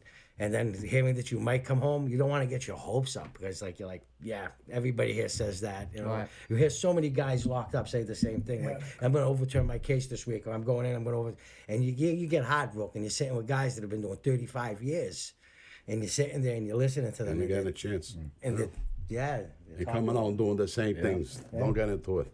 What are Go ahead. Go for it. Go ahead. No, here's the problem, especially being a guy in the mob, Johnny, everybody here. If I call Johnny from Boston and say, so-and-so's down there, can you do this favor for me? And Johnny went and do it, which he probably would years ago. Okay.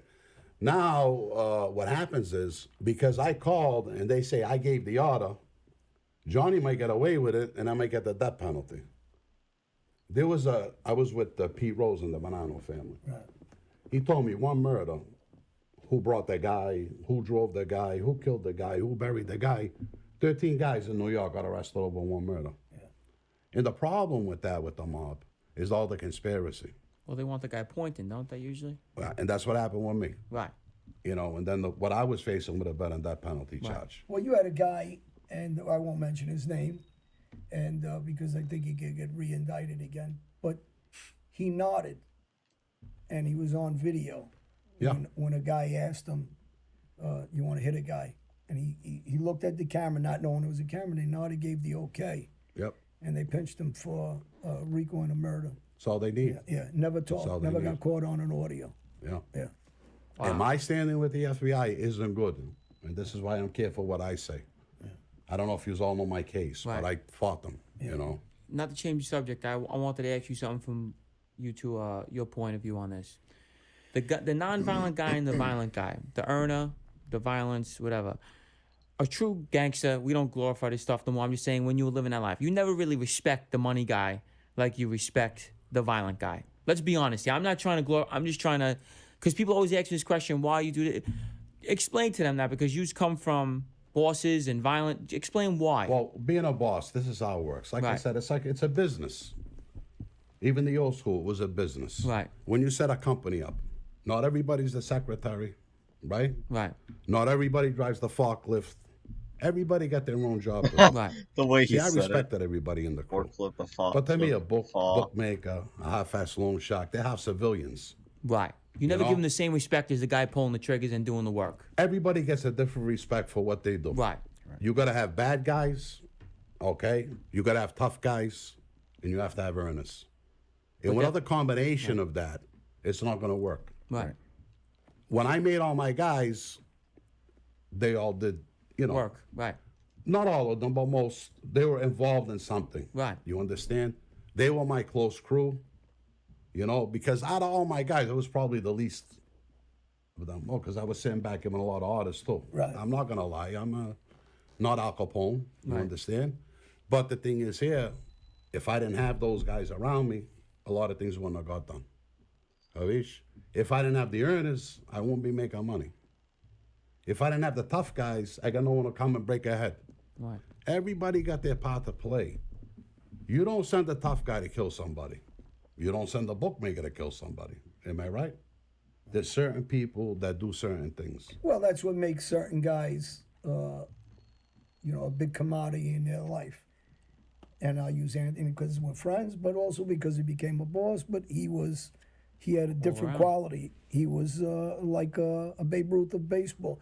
He hit the ball. He knew how to earn, and he knew how to kill. And he's quiet. He's intelligent. I mean, there's not a lot of guys out there, Bobby. You know that. No, I know that have that ability. No. And when you find guys that have the ability to whole package, sure, guys want you. See, and I then you like get to involved. say, John, I was an all-around guy. Right. Right. That's what I I'm just consider saying, because the myself. guy I answered to was treacherous, murders. He did it all, Yeah. but he never respected the non-violent guy. You know, that's what I was getting to. A lot of the times they didn't respect the guys that didn't do work. They looked at them as like, they bought their way in. You know what I'm trying to say? That's Yeah, but you want to know, he's right, though. There was a lot of guys like that, though. right. You know? I was with one guy, Richie, in the Bonanno family. You know, I don't want to say his last name. I was talking to him about it. He claims he did something, you know? He said it took him 16 years to get a button, the poor bastard. It's terrible. So what was he doing? Carrying laundry? What are you doing? Yeah. You make a cappuccinos, where's the machine? Well, back to what he's saying, Bobby, You know, or Anthony, or yeah. Paulie. I agree with you to an extent. The guy that's an earner, if he oversteps his bounds and behaves like he's more than an earner, then he doesn't get that respect. Then he gets the other side of everybody where we abuse him a little bit. Yeah. But when he keeps and he stays in his lane and he just lets people know that he's just an earner, this is who I am, that's okay. You gotta respect If you that. respect his position. It's when they behave and they throw that cigar in their mouth Right. and they're running around the street and telling you they're a boss or they're a killer when they never cracked an egg. Yeah, then they're going to get the abuse from us. What's your take on that? Well, no, like Felix asked earlier, how you get ahead in this life? How do you, excel to that next level? You gotta be And kidding me. Johnny That's- hit it Are right you on, kidding me? is You got killers, and then you have earners. But how you really get ahead in that life, and I think a lot of us here, or all of us here, we can kill, but we can also earn. That's right. And that's what makes a us person dangerous in That's that what makes life. us That's dangerous. what I'm saying. Yeah. That was a gangster. That's what Yeah. my boss explained to me. Right. They didn't respect Yeah. the guy that made the money. I'm just gonna be. That's how Right. I. When you put those two together, now you have the brains to be a boss, the Yeah. brains Right. to put things together, to Right. put a family together, a crew together. Exactly. And you also have that Right. that Yeah. killer in you, where if someone gets out of line, you can send someone, but you're gonna go with them also and kill the Right. kill And with them. I'm like sending little subliminals here. That's what I'm trying to say. Captain, I would work for you. I respect you because I know you're capable of doing what you're going to send me to do. Right. I'm not going to work for a guy that never busted a grape. Right. That call themselves capo regimes and they never did nothing in Right, their lives. right. Right. You know, that's what I'm saying. But That was those my guys whole should I even been was in a- that position. Right. I was a That's what I boss. said. That's what I was getting to. I was right. a boss in my area, live. and every hit that I was in on, that went down in my area while I was a boss, I participated in. Right. So there wasn't one beating that I told someone to do that I wasn't there, or one hit. That But I you wasn't guys there. know the same thing, just what we're saying. We have guys that made money for us that were our piggy banks. And if you go near them, yeah, we'll rip you apart. Of course. Oh, yeah. Because you're Absolutely. going near our The money. golden Right, right, goose. right. I had them. Yeah. We all had them. Exactly. I mean, Right. it all works hand in hand. But listen, in any life, with I Bob hate was saying this earlier, fucking level, dude. intelligence wins out on everything. It does. You need to be intelligent first. level and is then everything awful. else follows after that. You got to learn how to hold it together. Yeah. You know, you could be a tough guy killer. What does that mean? I had 100 of them around me. What does that mean? Yeah, and What when does you get that mean? when you get a dumb killer, that's what he is. He's a dummy. They're around you because they get rid- can't earn on their own, Yeah, Johnny. yeah, They're hanging 100%. on to you. Yeah. I need them, so I got them there. Yeah. You understand? So when in doubt, just say, let me talk to my manager. Next, Carvana's 100% on. These guys that work for me, they weren't in the mob. They were with us, but they weren't made guys, you know? They were just some people. This is what they did. This is what you used them for. But they did have a capability to be, they were with us, and they could earn. Because they, listen, we could all say this. Dude, this track You is don't gotta be too. a rocket scientist to sell drugs. Right. Right. You gotta have muscle. You gotta be smart. You gotta be able to know how to evade the law. You know what I mean? You know they're coming after you. I lasted years doing this, you know? There's kids out there, gangbangers, they make it 2, 3, 4,000 a week. This is a lot of the problem with the mob today. Why does Anthony gotta be a made guy? If Anthony go and grind 5,000 a week, why do I gotta be with you? Right. What is it your business? You know, and I started saying that before. We couldn't even recruit these young kids. They make our money on their own. Yeah. You understand? But to really put something together, to organize something, that's where that all comes in. You got to be an all-around guy. If you're not a good businessman, you're not going to make it. It's not going to happen, you know? So this is what it is. That's what it's about. This is why some people excel and some don't. I was with a lot of bad guys up there. These guys are bad guys. They kill you in a minute. But they respected me and they listened to me. You know? You have to have some type of charisma. You know? You got to be a sharp guy. You got to know how to earn. You got to know what fights to pick. You can't drift. We're talking about people's lives here. You got some bosses didn't give a shit about. They wanted to clip everybody. Right. No, I wasn't like that. You know, I use my head. You know? We don't got to kill everybody. Let's kill the dangerous guys, obviously. Right. You know, we don't got to kill everybody. We don't have to make a move like that. You know? Well, And- in our day, we had to, and that's why people didn't understand. There was a lot of treacherous guys out there. And Well, there was look a lot what of we killing. went through in the It doesn't- 90s. Yeah, it doesn't happen today. So When they're waiting outside your house, they're going to clip you. I went through this a few times. You know what I'm saying? It was dangerous. Some guys had to go, you know? But for the most part, and Johnny and Anthony will tell you, a lot of them were full of shit. Right. And you know that. Yeah. Right. Well, They're that's full what I'm of getting shit. to. I'm trying to, you know. No, I heard what you said about Yeah. that guy. You know what I mean? If your crew can't respect you on what you did, how you going to get anywhere? Right. How are you going to tell me to go do something you never did? well, You know what I because it's easier to say, especially. Well, this is what now. was happening to me in Boston. Right. I'm planting flags. I'm not even a main guy. I'm already a boss. How many communities did I have? Right. We're in Revere. We're in Everett. We're in some. I'm taking over everything. I'll move. I didn't even have a button yet. I was a boss. I was making millions. I didn't need Philly. Yeah. But in our minds, to be legitimate in that Of life, course. You did. we got to get a button. Right. I want everybody straightened out. And that's why I pursued that. Yeah. But did I need Philly? No. I didn't call them and ask them to come and do something for me. Right. Actually, the deal was, John, Boston's Boston's, Philly. There's going to be no business in between. Right. That's how we had it set up. Don't mind me slurring all that. I didn't sleep last night, Anthony. Oh, well said. Well said. You guys celebrating a little bit? Oh, my. How much scotch did I I'm have? glad I last didn't show up. night? Thank you. What's I the still scene gotta like? handle it. What's the scene like? We kind of know that here in New York it's dead in the modern day, but what's the mafia like now in Boston in the Mass area? Is it still prevalent? Oh, I know that in our old crew, there's still plenty of them up there. There's a good handful of them up there, and there's some patriarchas left up there. Canada's real bad right now. Is it really? Oh, Canada's wild right now. Oh, Canada, yeah. Canada's Paulie, going what crazy joints right were now. you in, by the way? You started talking before you started to mention. Walpole, Concord, Fort Devens Federal. Yeah, that's what we were talking about, Devon's. Yeah. Yeah. That's where I was with Stevie last yeah. time I was with him. Right. And then I go upstate, and he's upstate. I'm like, what do you just beat me to these places? His brother got banged over bad, right? He's Yeah. finished. I think they finally let him out of Colorado. Oh, they did. Yeah, I don't know where he is now. Like I said, I haven't seen Stevie in 5 years at least, but looking forward to seeing him. Yeah.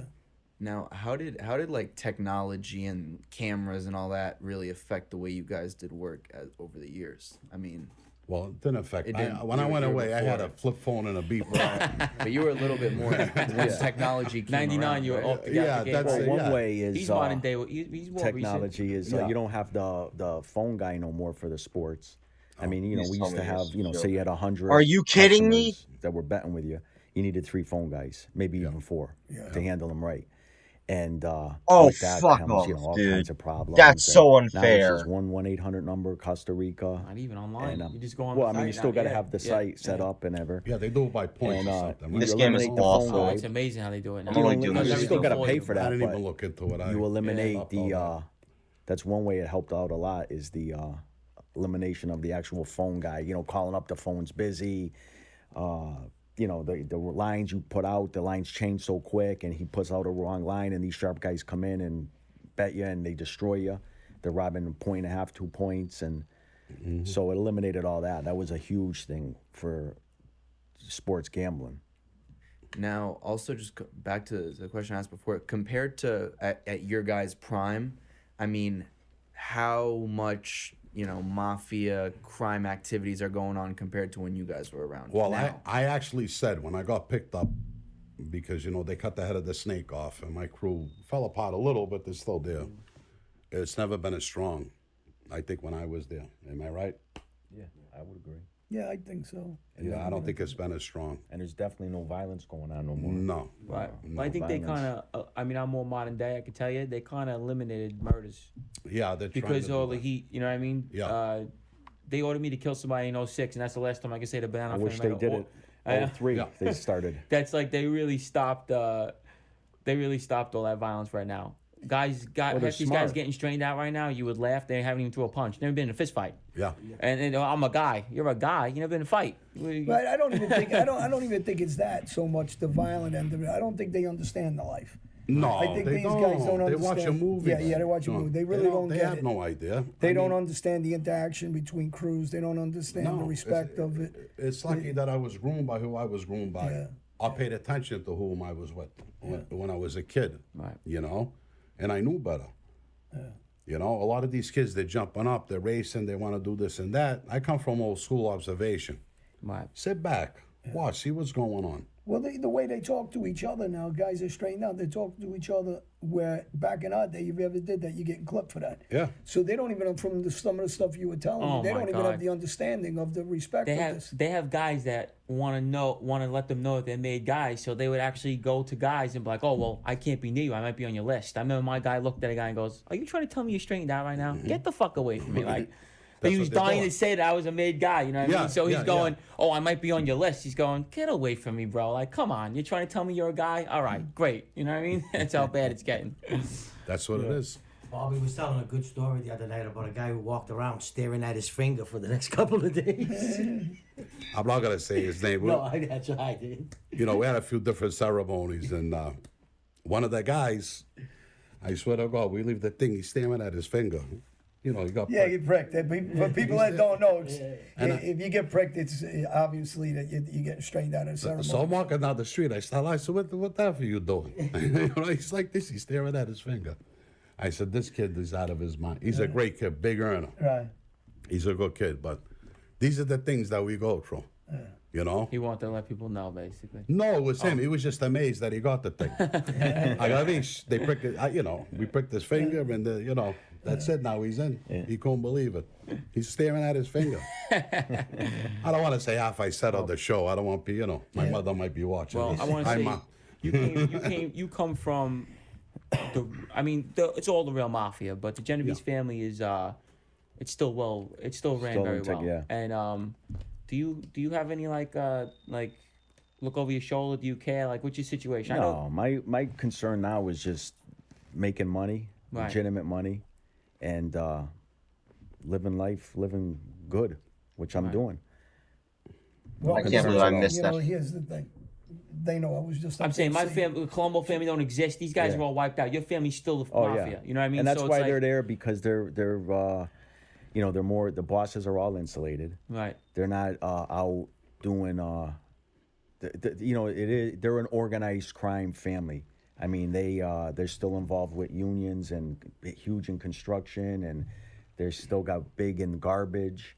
I mean, one of the bosses, he got indicted. His bail was $25 million, and he posted it the same day. It was out the same day. I mean, That's nuts. and yeah. they're all the bosses have money, big Right. money, And- and so and they're smart, like you said about murder. Who wants to put out an order to go I clip hate someone? this game's rubber Especially banding. today. Another thing with technology. You want to talk about technology? How are you going to kill someone today? I mean, wherever you go, there's cameras. I don't care if you go to a residential neighborhood, someone's got cameras on their house that's coming out. You got to leave the street. There's stores there. Cameras are everywhere. They just go back, look at the car, the time, the this, the that. Well, let me. So hard. Let me just start something for people. What you're saying, when you go do a piece of work, and whether it's me, Bobby, and Anthony talking about it, we need to get our guns. So we got to trust somebody to get our guns together. We need a car, so we got to tell one of our guys that steal cars to get us a car. So there's more exposure. Now you got to get a car without GPS. You got to make sure you're not going through any tolls. So if there's any photos taken. I or put any fake tolls- plates over. streetlights have I used to cameras. get Now you plates got- off cars and tape them on. Now you got street lights with cameras. You got houses that cameras. The exposure is incredible. And then you got to be able to trust phone the with the group of guys GPS that on were your putting phone. this thing Yeah, together. oh, you track the You phone. know your phone. Yeah, where your it's phone. They track on the your phone phone. now I mean, anyway. It's almost an impossible thing to do at this point with technology. And that's why the mob was so good at all these years, because, like we said, they summoned you to come somewhere. You come into the house, they blow your brains out, got a hole somewhere, bury you, and you never see the body anymore, or chop you up. Right. And that's how they get away with it. That's the only way, really, you could get away with Why it. didn't See, I- I couldn't come Today. up with that like that. I didn't come up like that because we had a war up there. Yeah. And we wanted to leave guys on the street. That's what Right. we were doing. Right. Leave And them back on the then, street. too, Bobby, it was in the 90s. It was in so the there wasn't as 90s. much technology as far as the cameras everywhere. No, then, it was you so know? easy. Yeah. We had guys in our crew robbing cars. I never wore a mask in my life. I said it. Yeah. I just, We had guys robbing cars. Who was getting us guns? Who was getting us this? These are all trusted guys. Yeah. You know what I mean? We were driving around with shotguns and machine guns in our cars all night long, looking for I people. wanted to ask you one more thing too. Do you feel the downfall of your crew and everything was because Bruno died? Do you think that's what brought the heat and basically ruined everything for you guys? I think what the downfall of our crew is having, like I said, Artie in New York went from soldier to boss, and he wasn't a good boss, and he brought that guy around him, JB, John Bologna. Oh, jeez. You know, and we got told by two different families the He's guy no was an good. informant. Yeah, I yeah. mean, as a boss, how do you have a guy? How do the you boss of the not Gambinos drift tells like us, that? This guy, what do you got this guy around for? He's an informant. Then you got Rico from your family, the patriarchs over there, and Beaver.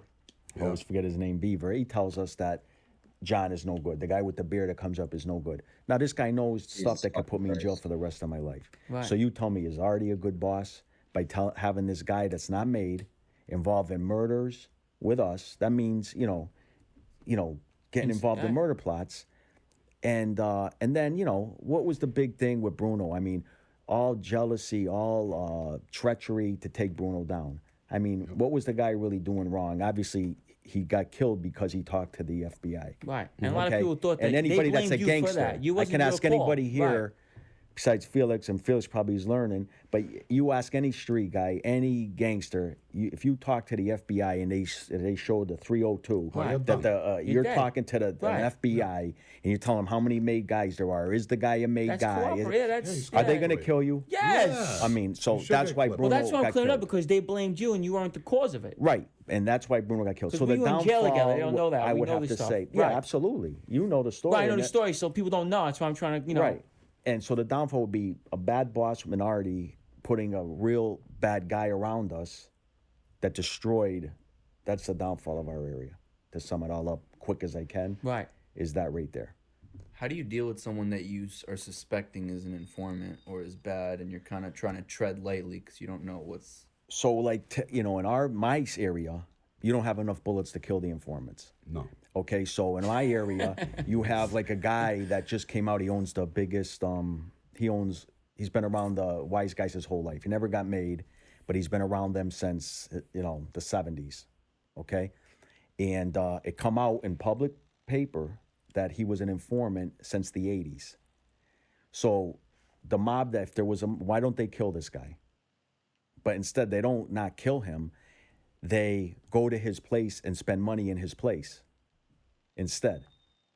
So, but I could tell you if it was me back in the day, I would have, you would kill someone like that.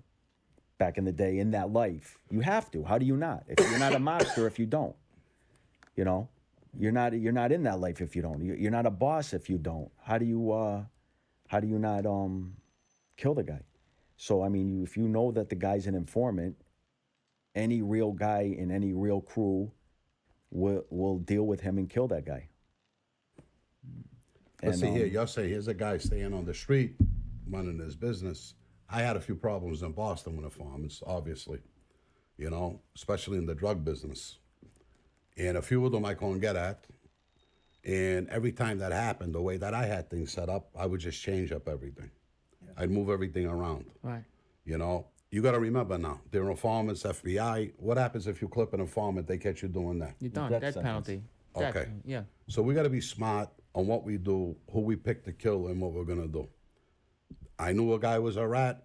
I couldn't get my hands on him. It was gonna be a problem if I clipped him or not. So I just changed things up. That's what I used to do. And I got away with all that for a while. Because I was expecting, you got these earners on the street. They're not tough guys. They're bringing in $200,000-300,000 a week. I got one guy, he's flipping 10 keys. He's bringing all this money in every week for me, He flipped on me. I couldn't get my hands on him, But shame on me because I knew he wasn't strong. Yeah. Not that he'd be an informant, but I knew he wasn't strong. Yeah. Put him To in a hold bad down 10, position. 20 keys pinch, right? Something like that. Yeah, well, Right. it was. You got pitched over a key, Bo. We're talking right. 5 years this guy flipped. Yeah. I didn't know he was that weak. Well, I wouldn't have been I around think him. we all, and when you're in the drug business, I had a guy Peden, same thing, making, probably 50,000, 100,000 himself a month, worked for me. I had the Pittman brothers, Galati's. Pittman brothers both died, Kevin and Dennis. Actually, his brother stays in touch with me. But we had Safe House, same thing. We would have to keep changing up because we had a feeling he got pinched. Yeah. In Philly, actually, Atlantic City. They raided the casinos. They thought I was going to be there. But later on, he becomes an informant. And Galati never becomes an informant. He dies. Actually, the brother kills him by accident, and the gun went off. And up but all there- these guys are dead. But we had the Safe House. We'd move around because of these guys. Serious guys that I did things with flipped on me, Bo. Yeah. These guys did time before. They were serious guys. Some of them made guys. They You flipped never know on me. who's gonna be. You never know. You don't know No, who's you don't going to know. be You don't know. anymore. You don't know. Now you come home. Look at Joe Messino. Come on, man. Look, Yeah, I know. Look, I can name you names. People are like, come on, that's not even possible. But you don't know no more. It happens. Right. It happens. We had a couple of weeks ago had Barry Levin on, a great attorney actually. I seen it. And yeah, and we had a little insight on some of the things that go on, and so actually a good guy, very intelligent, and top attorney. So was in trouble, he has hundreds of stories of different cases. Obviously, he's involved in these cases. Yeah. It's amazing. It is. How good was the FBI and the feds back then at getting the mafia? What do you say? You got to remember, one of the biggest mistakes I think in the mob world, and you guys will, I think, agree with me, is the routines is what kills us.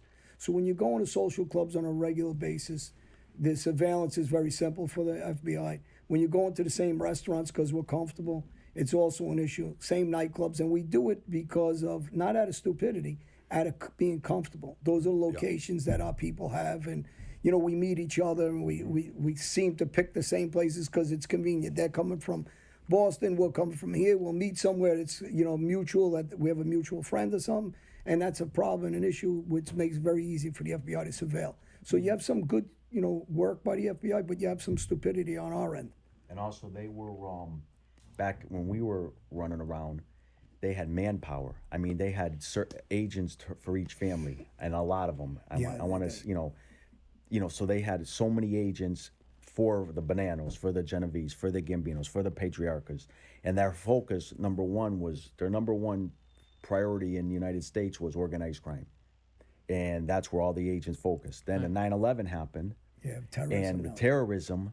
And now, you know, like some Bananos don't have no agents even working on their family. Certain Columbus don't have a and I think team like no more. they went down to like 2 agents per family. And you know, compared to what they had before, you know, because so many agents now are working terrorism and you know, it's different now. Homeland security, and that became a big. You know, so you don't have a lot of. Back then, they had so many different agents. They could focus on different crews and different. However, this is the biggest downfall. Yeah, that also. They could, but the that's phone could be always right been. here, and they could still hear everything. You see, their technology they have, they can hear you through walls. You talk in the basement, they got machines. They can hear you talking through the fucking wall. How are you supposed to beat them? You can't beat them no more nowadays. They want you. They got you. That's it. Got it. Did they try to intimidate? I mean, were there some that you would keep seeing that they tried to intimidate you or use those kind of tactics ever? Oh, yeah. One was doing that with me. How so? Yeah. No, I had a few restaurants, coffee shops. He come, he sit in front, make sure I would see him every day. I'm with a Wilma up on I think I'm hiding up on Route 1. He walks through the door.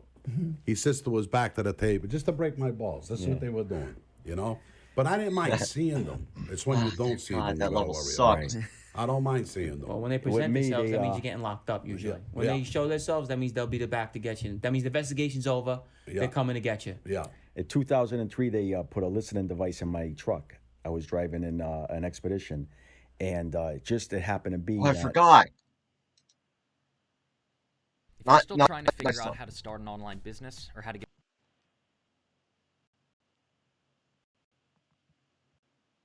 the week that they put a listening device in my truck, I switched cars with my sister-in-law. And when did you find out that? I never found out exactly. I just always talked like I had a bug in my truck, anyways. But for this particular reason, I got word that they went to this a Ford dealership and then were looking to try to use one of their expeditions to see where they could put a listening device where it worked. And somebody at the Ford place knew, worked there that knew someone that I knew, and how many guys were driving an expedition in my area that they were looking to put a listening device. So I switched with my sister-in-law, and I started driving her car. I never seen them following me more blatantly when I did that. I mean, they were following me like right on my ass, going here. You know, I was taking a left, and going this way, and then I'd find them another car following me over there. Then I get a message on my on a phone. They left a voice message, and my nickname was Bingy, and they said, "Come on, Bingy, pick up your skirt. That Mitsubishi don't suit you." And I'm like, who the fuck is this, right? And I listened to it again, and I'm like, I go, that's the state police. I go, they're trying to abuse me to get out of that Mitsubishi, telling me it doesn't suit me. Yeah. To go back in, and then the I get bunker. pulled over by the state trooper. Murphy pulls me over. He was the head of the organized crime task force. He said, "Aunt, what are you doing driving this car?" I said, "What's the problem with it, Murph? It's my sister-in-law's car." I go, "Well, you don't have 2 plates on.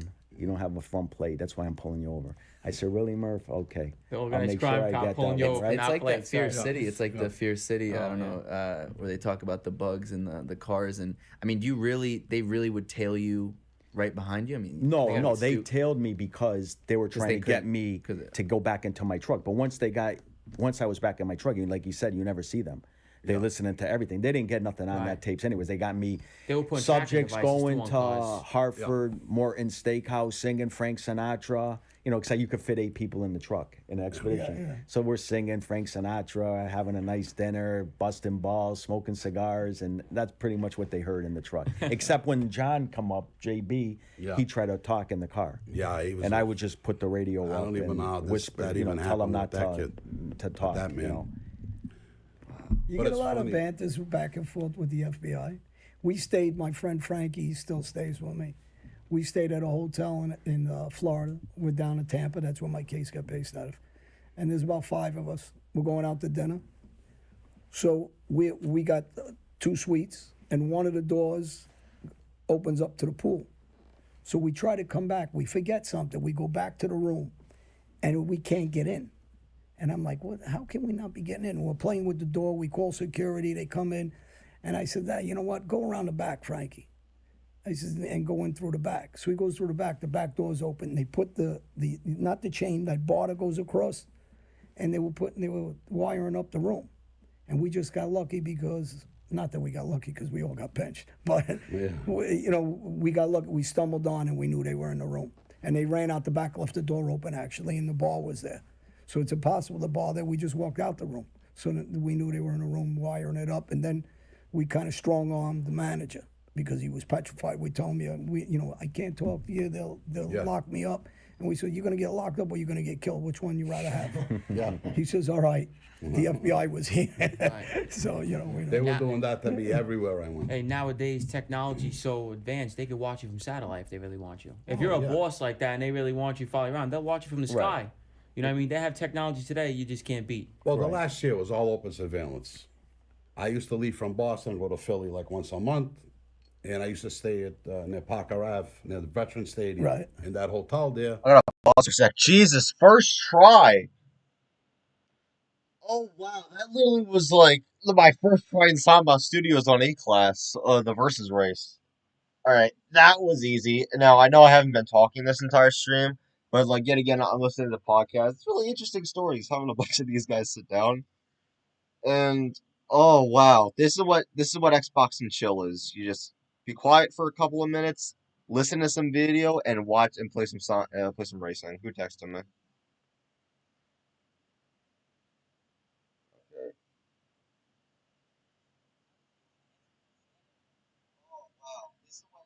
Yeah, this is what I do. This is literally what I do like every single day. I do this.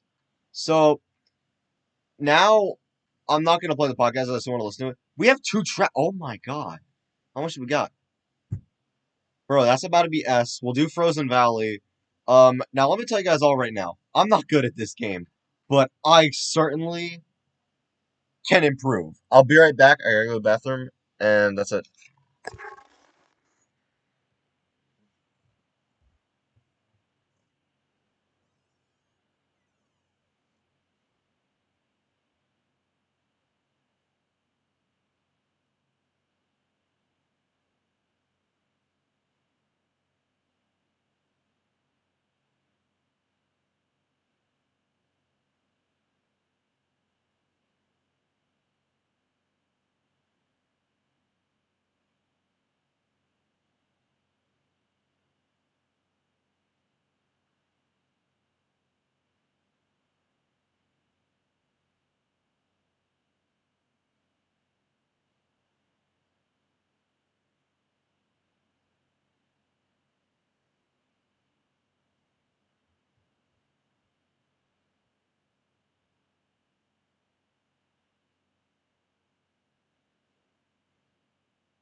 They had pizza out. All right. I'm gonna watch this because I was literally eating pizza. This is a good day.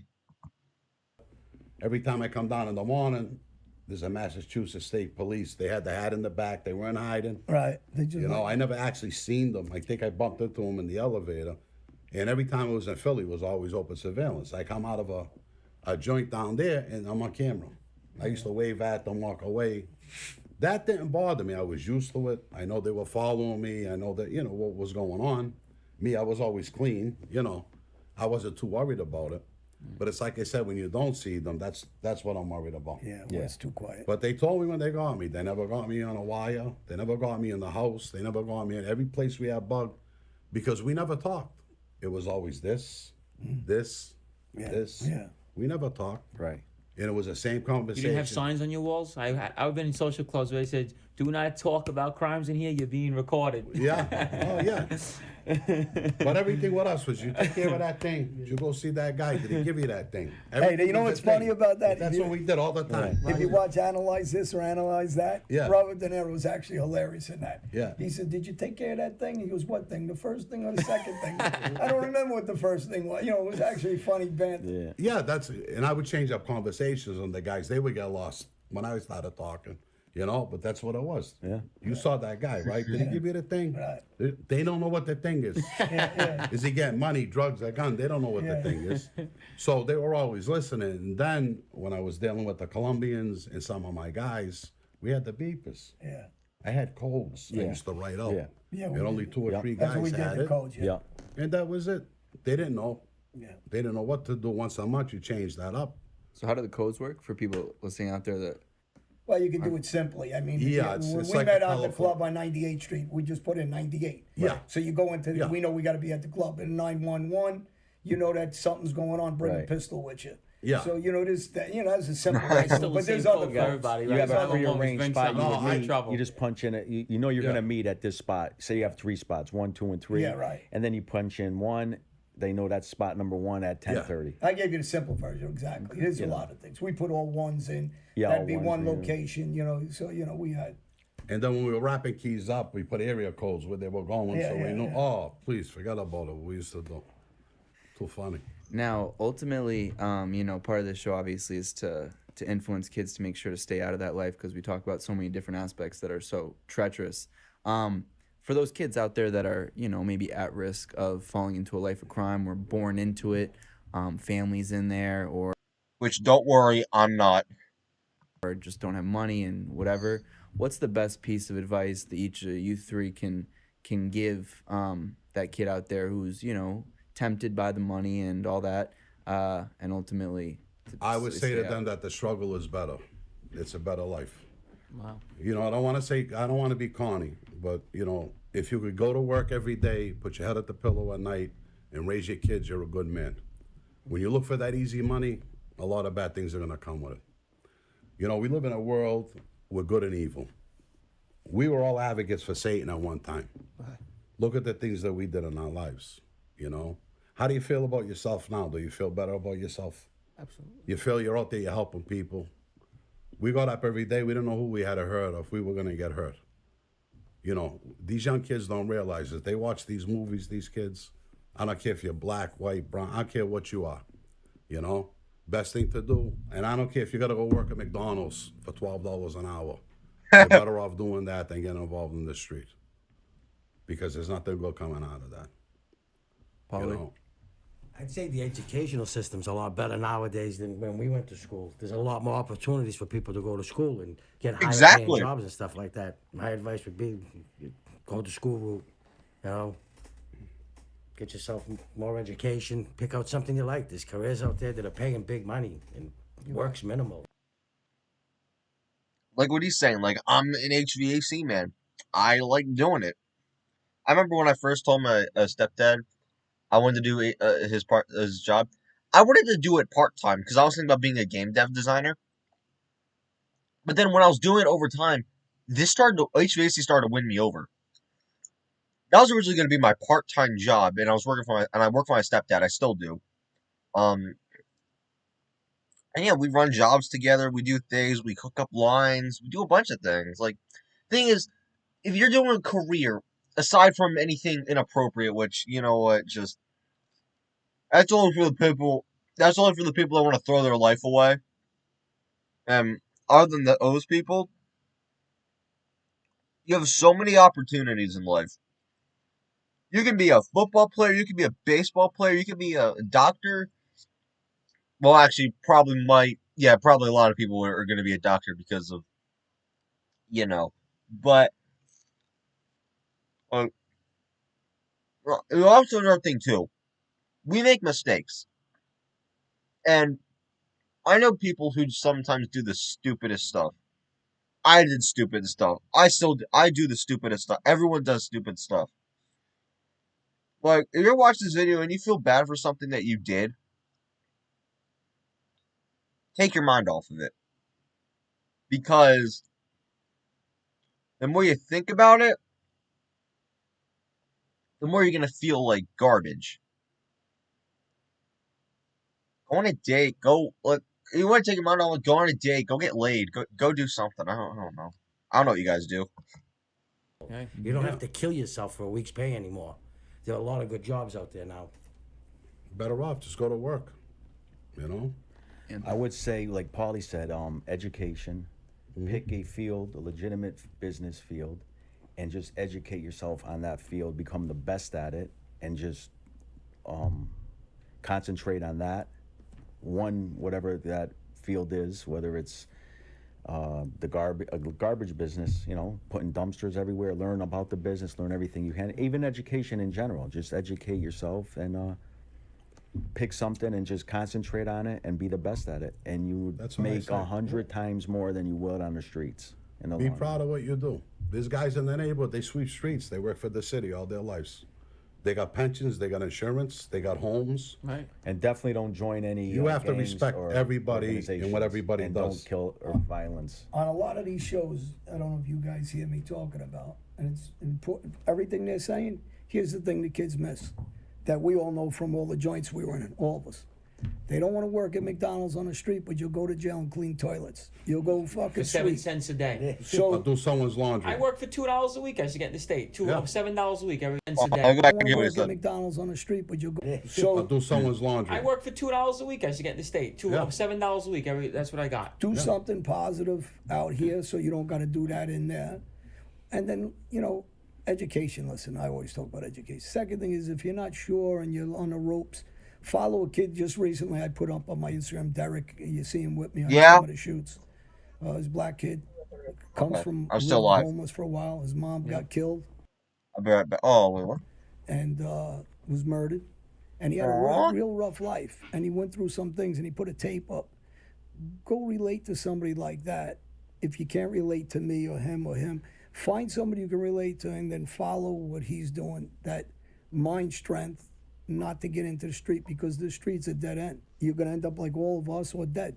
Yeah. So, you got to follow somebody besides the education, and then understand, if you don't want to work, you're going to go to jail and work. It's not like years ago you could stay in your rack. If you do that now, they put you in a hole.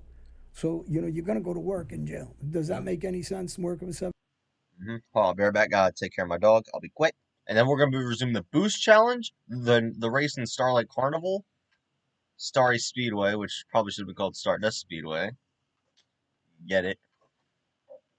Alright, I'll see you all in a bit.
unwind.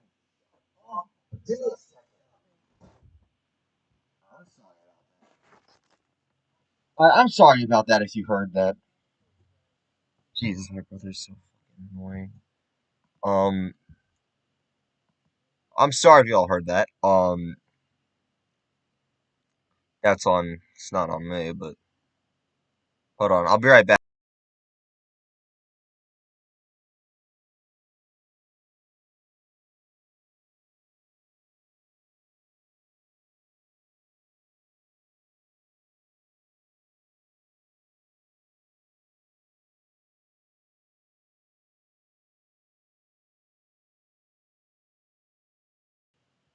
I'm sorry about that, everyone. It's just that I just can't.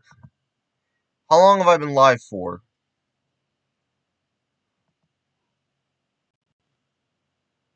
2 hours. Okay, that's good. Let me resume. 7 cents when you can work somewhere else and get a job. Yep. You know. Beautiful. I went to, listen, I still have money coming in every month. My family took care of me, but I still worked in prison. Yeah. And I was proud to do it. Buffing floors, head cook. Well, it even head passes teacher. time for you too. It does. It's mentally. That's Yeah, why I did yeah. it. I couldn't take being But the stagnant pay no more. is Wash nothing. pots and pans. It wasn't about that, but Yeah, it's just taking right. pride in yourself and doing Right. something. Because you learn. You got to learn the highway sometimes. We were undisciplined. Let's say the truth. Oh, we knew our business. We knew our business, what we had to do. But basically, we were undisciplined. Get that discipline in you. I feel bad because I watch now what's happening with this Black Life Matters nonsense. The blacks are great people in this country. They're in politics. They're in the military. They're doctors. They're lawyers. They're everything, these people. They're a big part of this country. And yeah, it's sad. Some of us, even white, all different nationalities and ethnicities, we grew up in a gutter. What are we going to do? We want to fight our way out. But how do you fight your way out of this? You go to work. You do the best you can. You understand? We all wanted the fast way. And look what the fast way brought us. But I'm going to tell you something, and we try to stay off politics here, but I'll tell you one thing. You try getting a million-man march with white guys, Yeah. you get 10 people show up.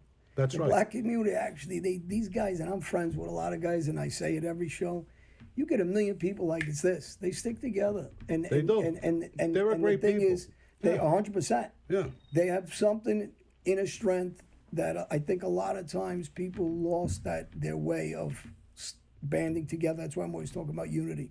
And I talk about these kids that if you're smart enough and you work hard enough, you can do anything you want. It doesn't have to be like we ended up. It doesn't have to be because we didn't have structure. That's why I talk about armed forces. You go to jail, you get structure. Yeah. If you go to the armed forces, you get structure in a positive way. That's But right. we just are, guys that didn't want to follow a good path, man. And Yeah. there's no answer for it besides doing the right thing with your life, and that's with structure and hard work, Yeah, that's what they need. education. Yeah. Beautiful. Well, thank you, gentlemen, for taking the time today. Well, thank Polly, you. Bobby, Anthony, pleasure to have you guys on the show. I Yeah. can speak for these two. And go ahead, plug away anything we got to plug away. Well, again, I want to plug away KCL Automotive.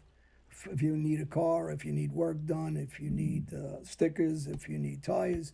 My cousin's there at 98th Street, 98 Henry Street, East Stroudsburg, PA. Anybody needs to get in touch with them. The number is, can you read that? 570-534-8497. You can reach me at John Elite Officially or johnelite.com website. And you guys tell us if you have books. I think you got some books and stuff out and I wanted to different just things. mention I just Yeah. have an author, a guy that was a local guy I knew the family my whole life, Joe Bradley.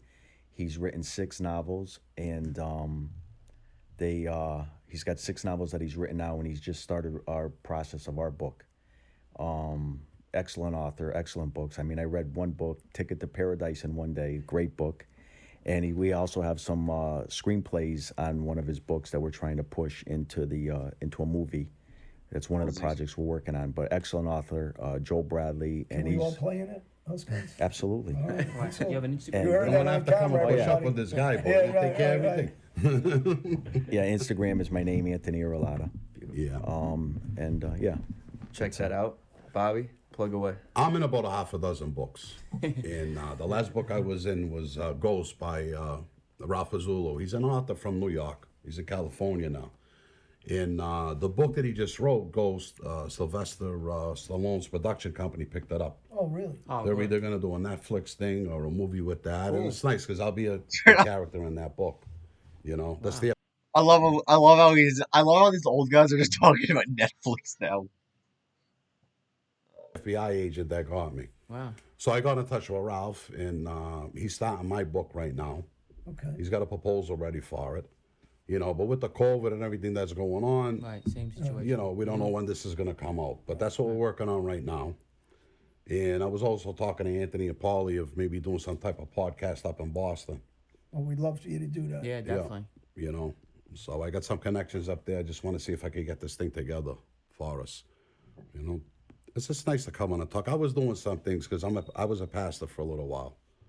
You know, and I got the Facebook page under Alonzo Esposito. I'm sorry, YouTube channel. Is that what they call it? Yeah. I don't know, man. I'm still not. How does people get in touch with you? Can they get in touch with us? Get in touch with us through us? A lot of the shows I You did. have an Instagram? Huh? Yeah, I got Instagram. Bobby Luisi. All right, I'll follow the Instagram.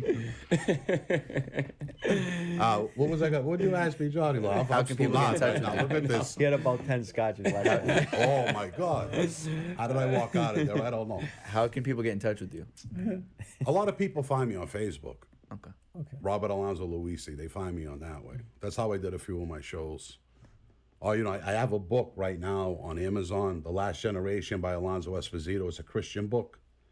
I break down from the book of Genesis all the way to Revelations. I wanted it to be an easy read. It's a summary of my teachings that I used to do. You know, because while I was in there, I got a degree in theology.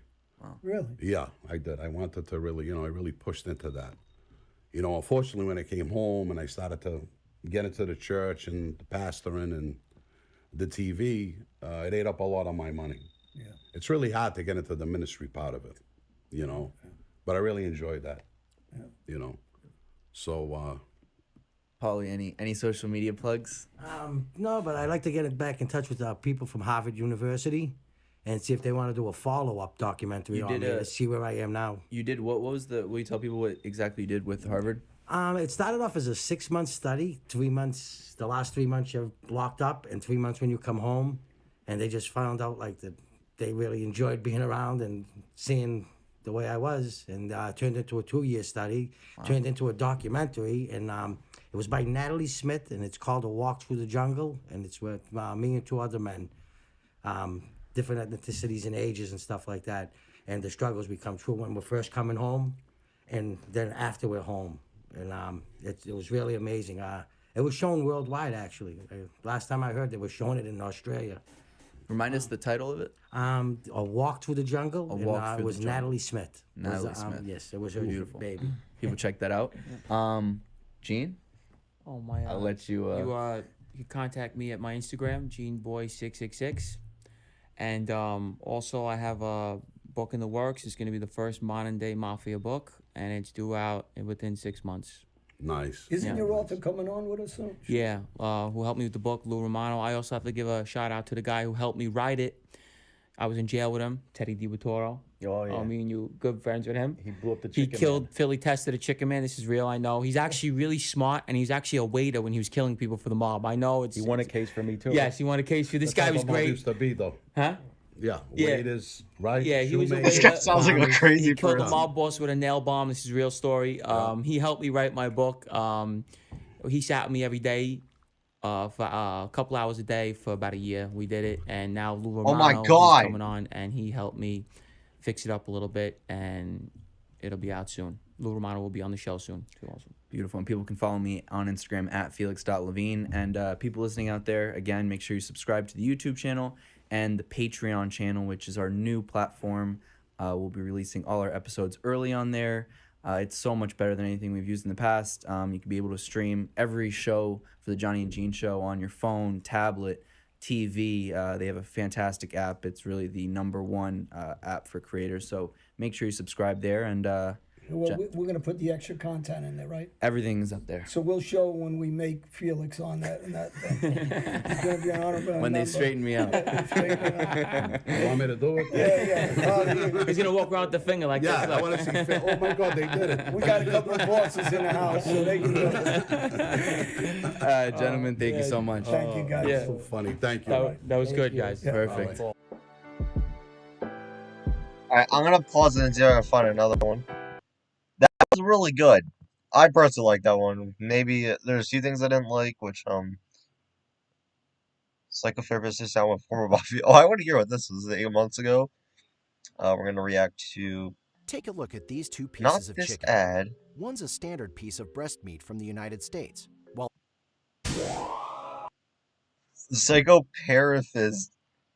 Psychotherapist is sound with former Buffy. Okay, so this one has some creepy stuff going on. Yes. And we're live. Another edition of the Johnny and Gene Show. I'm Felix Levine. Here we to the go. right. Gene Borello, John Alite, and our guest today, Michael Nassif. Michael, thank you so much for being here. Thanks for having me. It's good to be here. Before we get into it, we're going to just remind everyone who's watching or listening at home to subscribe to our Patreon channel. Again, that's where we post everything early. There's a lot of bonus content there that doesn't go up on the YouTube. We do bonus question and answers for John and Gene. You can ask anything you want, and they'll answer. We'll shout you out. So make sure you go check that out. The link is in the description of this video. And then also a big shout out to KCL Automotive. I'll let you talk about it, and I'll plug away the phone number at the end. 98 Henry Street. I keep saying 98th Street. I'm used to the club in Ozone Park.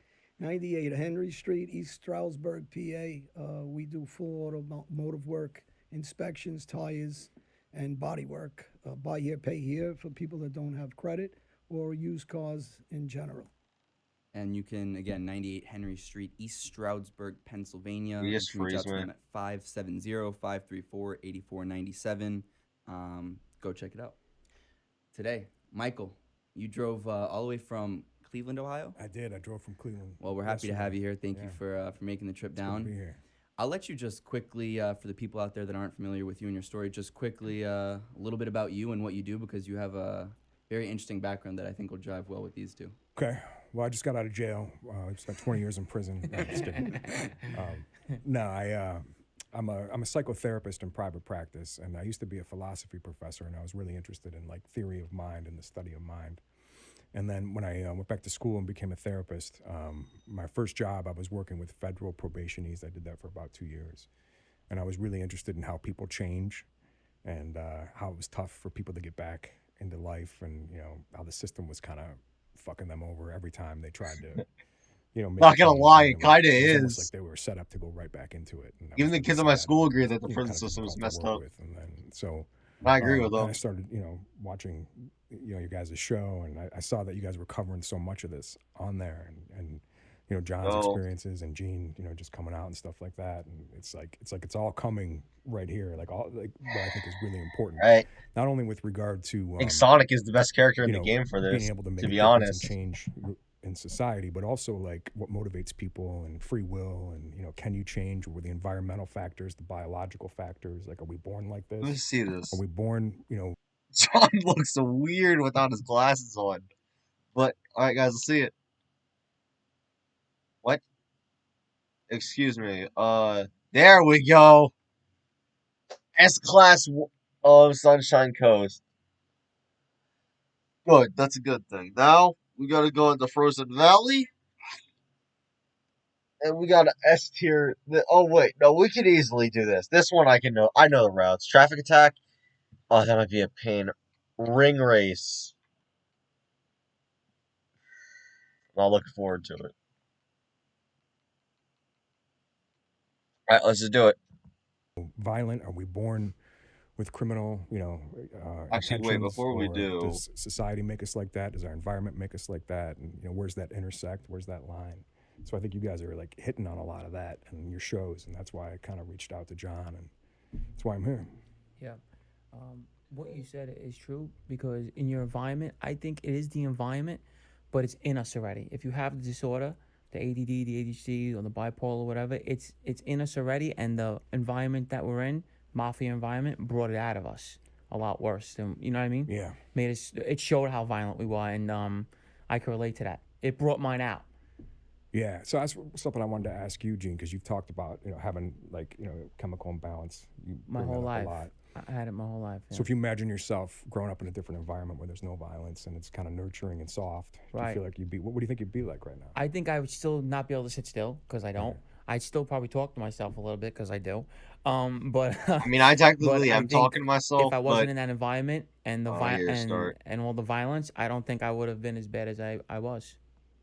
Like, like I know people probably would ask me, like I'm not trying to like interrupt the video, but like I'm used to talking to myself, and I don't mean that in a creepy way. Like I'm used to being sitting in front of a camera and be like, okay, I'm talking to a virtual audience, I'm perfectly fine. Now, if I was talking to an entire classroom, that's the complete opposite. I'd be like shitting myself. No. I'd be a bit nervous. I'd be very nervous. I don't like introducing myself. Well, I do like introducing myself, but to an entire classroom of people, just no. Like maybe like 3 or 4 people, that's fine, but not like an entire class. Like that, just that stage fright would just never go away. If it was like me like showcasing a skit like, to a video, that's fine. But like I don't want to be up in front of everyone. Like I'd throw in a couple of one-liners, some sort of jokes, but nothing. Yeah, I'm just nervous. Yeah, let's restart. I really don't. When I That got makes a put lot in of jail sense. at 18 years old, I was a kid. Yeah. Rikers Island, it just made me worse. You know what I mean? Yeah, and I've heard both of your stories a lot, and it seems like you get desensitized to it quickly when you're young. If you grow up and it's a tough environment, you're on the street, it's like you could be a really nice guy, but all of a sudden, you just start fighting and fighting. Right. Well, I think one of the most important things for you to be here is to analyze this guy, find out how he got hooked up with us. That's really why I'm here. These guys called me and said, you gotta. So we need to really discover what's going on in his brain. I'm actually here to intervene and get Felix back on the right track. He started off as a really good kid, Yeah. playing tennis, going to college. Now you and, said you said well, sorry, you said you had it yourself, right? ADD. I have ADHD. Yeah, pretty bad. And I did terrible in school and I got in trouble. I didn't grow up in a street environment at all. Right. It was a soft environment, so I never crossed over into anything. Right. I mean, little bits stuff here and there, like when you walk to that line. But yeah. How'd you first commit your first murder then? Oh, they don't know about that? Yeah, I don't want to. Yeah, we can't. I think he's joking. What was I gonna tell you? Because when I was in school, I was bad. But like I said, I didn't cross over to that line till I was really in the neighborhood and I got older, and I started seeing the violence around me, and then it came out of me more. But I went to a doctor like yourself when I was younger, and they said they had told my mom that if he's not medicated his whole life, he literally said he'll be in and out of jail his whole life.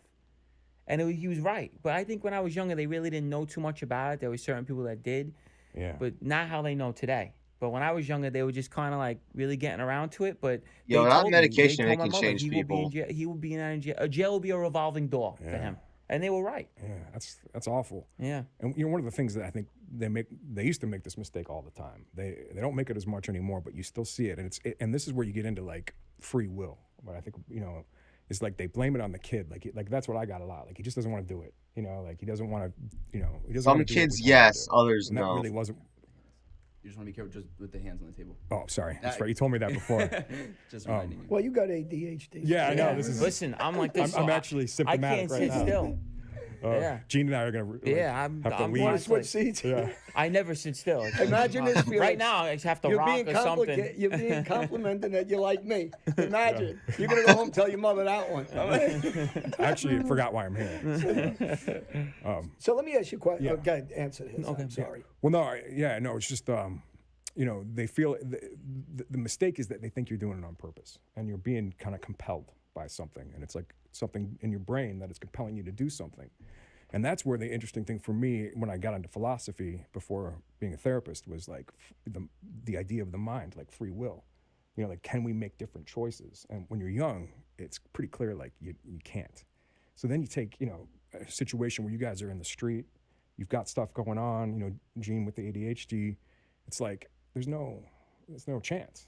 Forget about it because you're being driven by these chemicals, this chemical imbalance, and it's real. Yeah, it's really. I wish people knew how real it is. Yeah, but you know what? I don't know about the chemical imbalance because I don't have that. But I don't know if, I think you're aware of this, that, and I've spoken about it, that I've been in therapy over the years, about 30 years with Rosemary Stafford, we call Mickey. And I think for the kids that are out there, or even the adults that are out there that are listening to this, and you can attest to this, is it's like exercise. Nothing is overnight. And I've been in therapy for 30 years. It took me a long time to be working with her, to be able to control my first thought process and the aggression. And I worked with two priests, actually, in 1994 for a while. And then in jail, actually, in MCC, there was a priest that would talk to me on a regular basis. And I think between the mixture, and especially Rosemary, Mickey, helping me through therapy, it helped, but it took time. You got to be persistent. It's like going to a chiropractor. You can't go once every 2 months. You got to be consistent, go and really work at something. And we worked at it for a long time. It got me to the position where people can't trigger me the way they used to. That's what's something I wanted to ask you about, because that's so right. Is like, because people, when they go to see a therapist, they want like fast fix in one day. Exactly. Like you can't give a shot and be like, okay, you clear up the infection or something like that. It could take like a lifetime. What is that? It even works. Well, if it even works. And you know, we do shows with veterans, and Brian Bay's show, and you know, his show is I Got You Six, his podcast, and we talk about PTSD. I was diagnosed with PTSD. So these guys that we talk about, it's a constant process to work with you and people like you. Yeah, and I wanted to ask about the PTSD. When did you get diagnosed with that, and what was like your therapist? Did your therapist say like, you know, I think you have PTSD because of this, or did you figure that out, or how did that process? I kind of figured it out myself, and then I started talking to, you know, Mickey, who I knew for years, and she thought also, and then we went on a process of digging into it to see if really that's it, and it was, and I started seeing different people to get a true picture of what was going on, and I got diagnosed with it. And when I came home this time around, about 9 years ago, I started to work towards addressing that, talking to in group settings with other guys with PTSD, mostly veterans that I would talk to, some law enforcement, people that have been through the violence that I guess I've been through, and as a child, you know, I've been through a lot, I guess, as a kid. And, you know, one of the biggest things that Mickey taught me over the 30-year span is to take responsibility for myself. Stop blaming your situation or your life or whatever happened in my life. You know, most people know that I've been talking about through these shows. And to stop making excuses and find a way to fix it, and which obviously we do. That's the thing with anger, is like, you know, you have that emotional reaction and it's intense, right? But then it's like, what do I do with it? Because once you cross that line of the action, I was going to tell you, yours. I think the worst mix is having an anger problem, ADD, ADHD, and bipolar all in one. Because that's what I basically have. So that's like a I suicide. trigger this, and it's just like an explosion. It's horrible. Yeah. That's how do you manage that now? It's hard. Yeah. It's real hard. And my whole life it was hard. I just flip out. In school, I used to do it too. You know, I just couldn't control myself sometimes. And they don't understand. They think it's like, oh, it's not real. It's real. Yeah. That's what, you know, strikes me about you guys. And that's why I'm so interested in the show, is like you guys, and Felix too, you guys seem like nice guys. You know what I mean? But I know that you did bad things and, you know, had bad things happen to you. And I think it's fascinating that, like, you know, how does this happen? How do you get to that point? And now where do you go with it? Now that you have, you know, you're a good guy and I did bad things, you reconcile that, there's the PTSD, and then like, how do I live my life now? And that's where I think, you know, this is fast, you know, where you guys are headed with this is really great. Well, I think when we're on the street, right, and you're violent because of the life we're living, you actually, when you get in, especially as a young guy, when you get in order to do something, I think that's a release mechanism, right? That was my release mechanism. Right. Yeah. If somebody asked me, you know, kill this guy or shoot that guy or hurt that guy, I kind of use it as my own way of self-medicating my problem, right, without medication. So that was the release, and you're good again. Now, as crazy as that may sound, right, to people that don't understand that, as you work through it, psychologically, and you deal with people like yourself that are helping us, you're learning to use other methods of dealing with the same problems you have. They don't go away. Yeah. You just don't get triggered the way you used to because you're working at it. And, you know, it's a daily exercise like anything else. Right. And then I tried the meds, and it had me like this. I says, no, I'm not taking this. Yeah. No way. So you don't take anything now? Nothing. I wouldn't do it because they tried to put me on it, and then I did it for like a month, and I was like falling asleep wherever I would sit. I'm like, no, I'm not taking this. What are your thoughts on medication, generally speaking? Do you? I think it's good for people. Yeah, it depends. You know, it depends on what who it you is. are. Like what the, you know, I'm a therapist. I don't prescribe, but I, you know, talk to people about, hey, go see this guy, and you know, maybe. I think it's like it should be kind of a last ditch thing. Like if everything else that you've tried doesn't work, and it speaks to like the level of maybe the chemical imbalance that you might have or the severity of your mental illness. Well, I think, and you'll know, obviously, you're the expert, but I think the biggest thing that I try to relate to kids, or we're talking to young adults or anybody, is the impulse. Control that first impulse. Yeah, that's exactly right. And once you get that first impulse under control, you're okay. It's liberating. Right. Yeah. And you really, you control yourself. You know, honestly, it feels great to be able to not fly off the handle like you did before, because before, that first impulse was whatever, whether it was put a knife through somebody's head, shoot them, whoever, whether it was business or personal, and you learn to control that impulse and do something different. Yeah, there's something different. Maybe call Felix, somebody who's What the normal, hell? and he's gonna say, "Hey, what are you doing? Hey, what's Are you wrong?" normal? And he's a young guy, but that's not too normal. He is, but He's normal. but you call somebody like yourself, or you have your thing, and but you got to structure your life a little bit. And I think that's part I want of to see that again. structure, Wait, what? Your thing, and but you got to structure your life. And he's a young guy, but that's not too normal. He is, but He's normal. but you call I was somebody gonna like say, yourself, or you who have laughed? your It was thing, so and weird. but you got to structure your life a little bit. And I think that's part of the structure. And I think part of working with the guys we work at that've been in prisons or from the street. Right. And, you know, we try to help. The biggest thing is what you said earlier to me is, besides some of the psychological stuff that goes on with us, it's the setup of the system that doesn't give these kids in the inner cities the chance to, Holy crap, an missile shoot. opportunity at life, especially if you have a mistake at the beginning of your life. Yeah. They don't let them. It's set up for failure. And this is what I'm trying to advocate for in the system. Yeah. Stop, setting these kids up to go back to prison. Yeah. I wanted to ask you a question just Sure. real quick.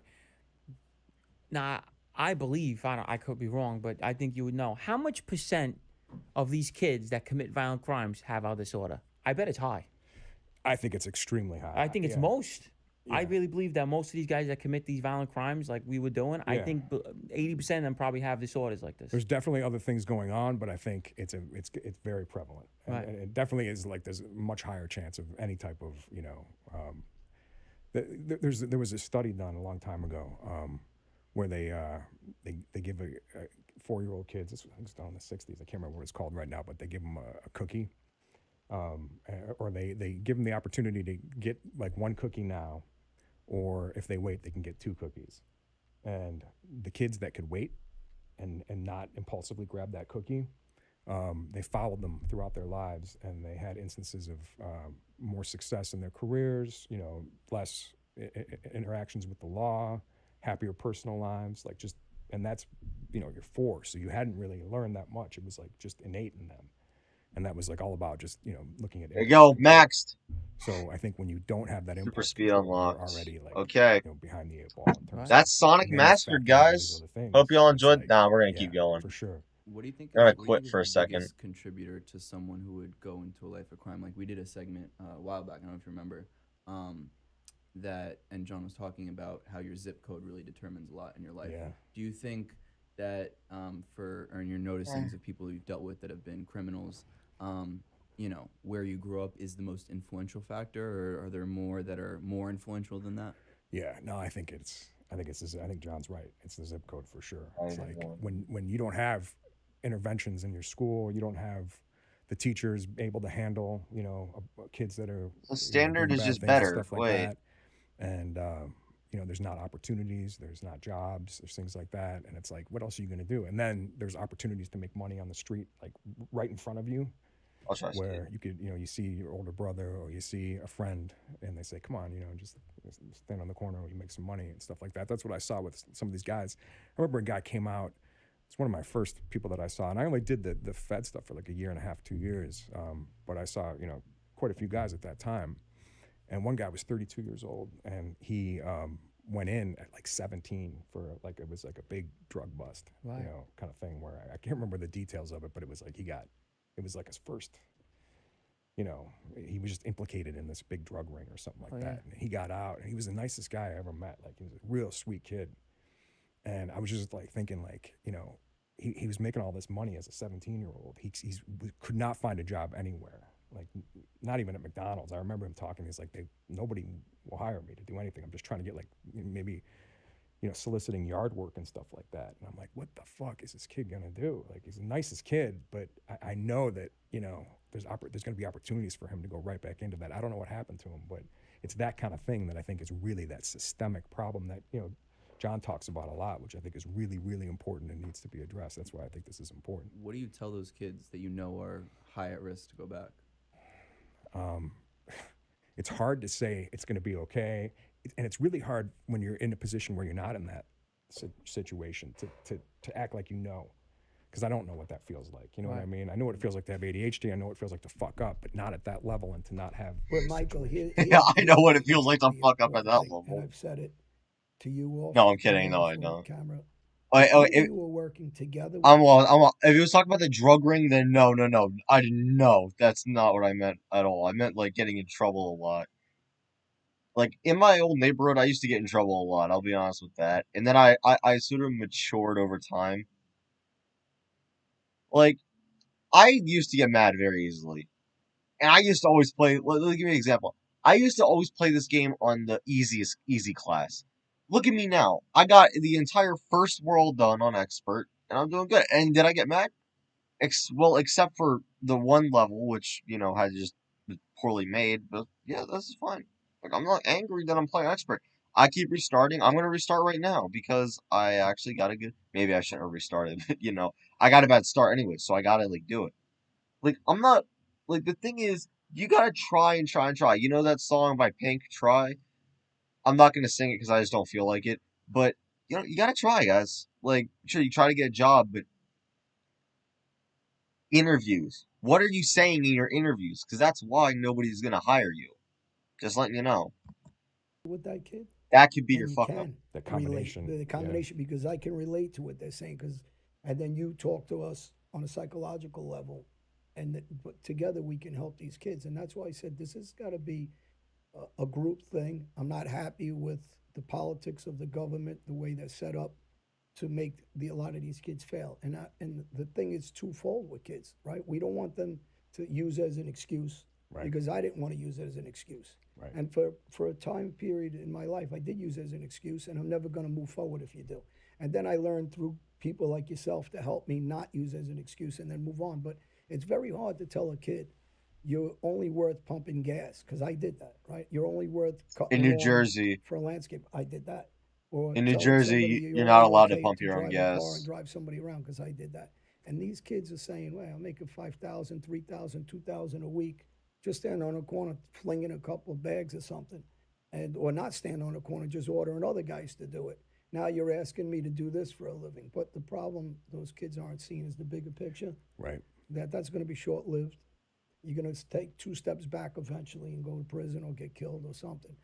And we need you to move forward in a direction where you're going to make a couple bucks and at the same time keep your dignity and pride. Right. And, you know, so that's a combination that you got to work with me and guys like me and him, and where, you know, these guys feel they're successful, dignity, and they got to learn to like themselves, right? Which I always used to say I didn't like myself. Right. And that's like, you know, you asked, like, what do you say? A lot of it is just being a real person and empathizing with them and like trying to understand, and then like finding their strengths.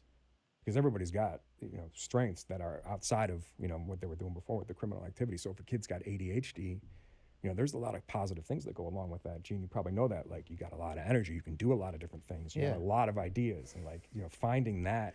Except like 20 of them at once. Right. Right. But there's a charisma. I'm all over the place. Now, how does, so in a case like Gene, right, who at least the first time that you tried the medications, it didn't work, right? They did that scan, they put the things on me. They checked. Oh, did they do like an fMRI? They said I had the worst case. Wow. That it was extremely high. The doctor, I swear to God, I'm not just. They said it was one of the like worst case. We got to compare. I could have diagnosed you. Save a lot of money. How does someone, if you, I mean, obviously, I don't know if this is exactly your domain, but you know, what do you do to help his quality of life now if the medication, or at least the medication that you tried that time, didn't work? you know, if it's no medication and No, just it would have worked, but I didn't like the way it made me feel. but were there The were there other medication- benefits of it? I mean, Did- would you're you- a zombie. So who wants? It'll work. It'll calm you down. But you're a walking. there are- I could be an extra in Walking Dead. I'm like, look. But he's not able to diagnose him on one visit. He needs to talk to him a little bit and see Yeah. where he can work Right. without Oh, my God. medication, with medication. I mean, it's gonna. You you try know, different people things. got to be patient. Yeah. So you go see Oh. like a psychiatrist or even your family doctor. They'll give you medication, and then you come back, Jesus. and then we talk about it in therapy. Like, how's that working for you? What's going on? What do you notice? Mm. A lot of Oh. times, people around you notice changes more than you notice them yourselves, and then you start to incorporate that. Like, notice people are reacting to you differently, and you point things out. Yeah. And that's where like the impulse stuff comes in. But like, it also, like my disorder, like when I'm high up, like I feel great, Yeah. and then when it goes down, I'm like so depressed. Let's you know? try the worst thing in the game. People understand. Every 15, 20 minutes, I go through it. I'm up, I hate I'm down. this, so I'm gonna have to go ahead. It's crazy. and that's the bipolar. Yeah, Yeah. it's horrible. All these You must be disorders. good at what you do, though. No bullshit. Because I've been in therapy my whole life, and you're very soothing the way you talk, your reaction, your mannerism. I Yeah. mean that. I mean, you know, there's people that you'll go sit initially that I've seen before Mickey, and then when I was in other countries, when I tried to, and you know right off the bat, no, I can't. It's, Yeah, it's right. not going to work. It is a personal Yeah, it's a effect thing, personal. yeah. And that's I'm good that because I'm being held against my will right now, so it's Yeah. interesting. It's not coming off on the camera. Oh, you mean that gun that we got under the table? Like, I gotta see and do the show. but I complimented you. I'm trying to signal the camera. What's the code? Look, Eagle One. No, thanks, John. Well, I have a lot of people now that contact me all over about the disorder too. They know I have it, and they say, you know, they talk to me about it. I says, you know, and I explain to them theirs, and everyone has the same symptoms. Like some people have it worse than others, which I have really bad, and some people that have it really bad like me, they say I know what you're talking about because they know. Other people be like, oh, that's fake. It's not fake. And that's why I love that you guys are doing this because you're both really honest about everything. You know, different things. You have different things going on, but it's like I'm a little too outspoken and too honest, but you know, they tell me, you know. Yeah, but it's helpful, man. It's Yeah. You're helping. You know, you're both helping kids in different ways. If you watch when we cut the tape, Yeah. a lot of times we got him duct tape with his mouth shut, we calm him down. So we take that, we put it out. It's just a cardboard cutout of Gene for a couple of shots. What is it that you notice also? I mean now you spent, you know, 40, 45 minutes with these two, but and even, you know, I've spent some I time with you freaking guys. hate ring race, Did we rub dude. off on you at all? Do you talk like Not this now? I don't. I don't. But like, Yeah, you're wearing a mock neck. Like He's in me. college going, listen, if you don't have my books back, I'm going to break your kneecaps. He called me up this morning. He says, "Are you wearing the dark one or the light colored mock I neck?" almost wore the dark Go, one. Felix, what do you mean? I borrowed 2 textbooks. Make sure you got my books back tomorrow. Do you feel like there's do you often notice that either in past criminals or current criminals that there's a very easy switch on and off between like being a nice guy like to you and me, and where does that switch happen? That's a really good question, and it's something I'm really interested in. And I noticed that when I worked with certain guys, there were certain times where I felt like, you know, this guy's really nice, but man, if I fucking push this guy, I know he could be violent really quick. You can feel it in somebody. And yeah, I mean, it's there. And there's also people, because I'm interested in like psychopathy, like people who are like actual psychopaths. And I saw this in white collar guys where it's just like, you just don't feel like there's a person in the room with you, or they don't see you as a person. They don't recognize your humanity.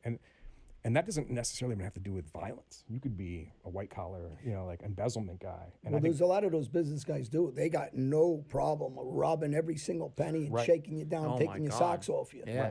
I mean, there's a quality about them that's really fucked up. Yeah. You know, that they don't care. They don't care what they're doing to your family. They destroy you completely. Right. With no mercy. Right. And there's when violence is involved, like the stuff you guys did, there's more of to me, there's always seems like there's more of an honesty to it. Like, hey, this is what I do. And if you borrow money from me, this is what's going to happen, kind of thing. Whereas if somebody's saying, hey, I'll invest your money, and they're lying to you, and it's a Ponzi scheme or something like that, that's scarier to me than actual violence in terms of, because it's so. You're right, because we're coming at you. You know what's going to happen. They're basically, you know, have other plans for you. They know they're scamming you, right? Yeah. Yeah, and that kind of freaked me out more when I was working with those guys, because I'm like, man, something just feels really off, and you just kind of feel it. Yeah. You know, it's not even like something you intellectualizing; you just feel it. Would you say that every person who either is capable or has committed like mass murders or whatever it is, has to be a psychopath, or they had to have had psychopathic. Don't look at me. When I'm not. I'm not looking at. No, but like, in those moments, are those? Would you consider psychopathic episodes, or no? I don't know the answer to that. No chemical imbalance. No. But And you shot all those people. Well, that's what I found so fascinating about John is his stories. But when you watch him, he's a nice human being. It's like what appears to me, and what I've learned, a sensitive human being. And so like then the question is, how does somebody get to that point where they do that? And I've met guys where I felt like there's not, like both of you guys seem like nice people, and there are guys that aren't like that. But yeah, how do you get to that point when you're a person that does have empathy? Because you live by certain structural rules. And Cousin Austria. Even if they're wrong rules. Yeah. And that's what Mickey was teaching me as we went through, things like there's rules that most people in society behave like. And we were talking about kids like some, kids that you see in the street. They're really nice kids. Right. And people get intimidated by the way they walk, the way they talk, the way they dress. And, I have a different outlook of those kids. Right, than another person. Right. So I think it's just an adjustment of what we believe is okay in our rule book. I mean, am I wrong? No, because it's like you use the soldier, the war analogy. Like when you sign up to go to war, it's like, obviously soldiers aren't psychopaths, right? There's a context for it. Right. It's like, I'm here to go do a job. There's a societal enforcement. But you're still killing people. You're still, and you see their faces when they die. Oh my God, dude, that's. But in the context of right at the end, in organized crime, it's like, all right, that's fine. This is what I'm here to do. It's my job. See, I'm not even getting mad. I'm just like surprised. It's crazy. People laugh, but it's a real job. And the case. All right, at least I have the right thing on. Think about sometimes is that in your guys' life, it's kill or be killed. You know what I mean? And you know that. Well, people are coming after you. And it's not just, and again, I got to refer to you because you're the expert. But I think long term, that's why you see a lot of police officers kill themselves. They're on the street, and people really never understand. I think that when you put that uniform on and you're risking your life every day, and we're seeing it more now because of everything that's going on. Somebody just drives by and they just shot another guy in the face. I forget where that was. Was it New Orleans? I'm not sure. But the problem is long term, like people in the Army and the Marines and the Air Force, and they have a lot of PTSD because they're living long amounts of time of stress, under extreme stress. Even if that duress, you don't realize it yourself and you have it blocked out, eventually it's going to come out, right? Yeah.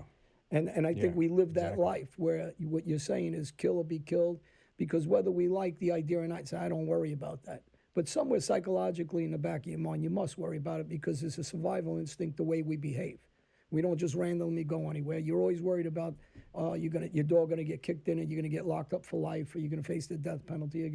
So this somewhere's got to take a toll psychologically on us. Correct? Yeah, absolutely. Yeah. Of course, and think about the mob. Most of the time, guys like us getting shot, they're coming like this, with a smile.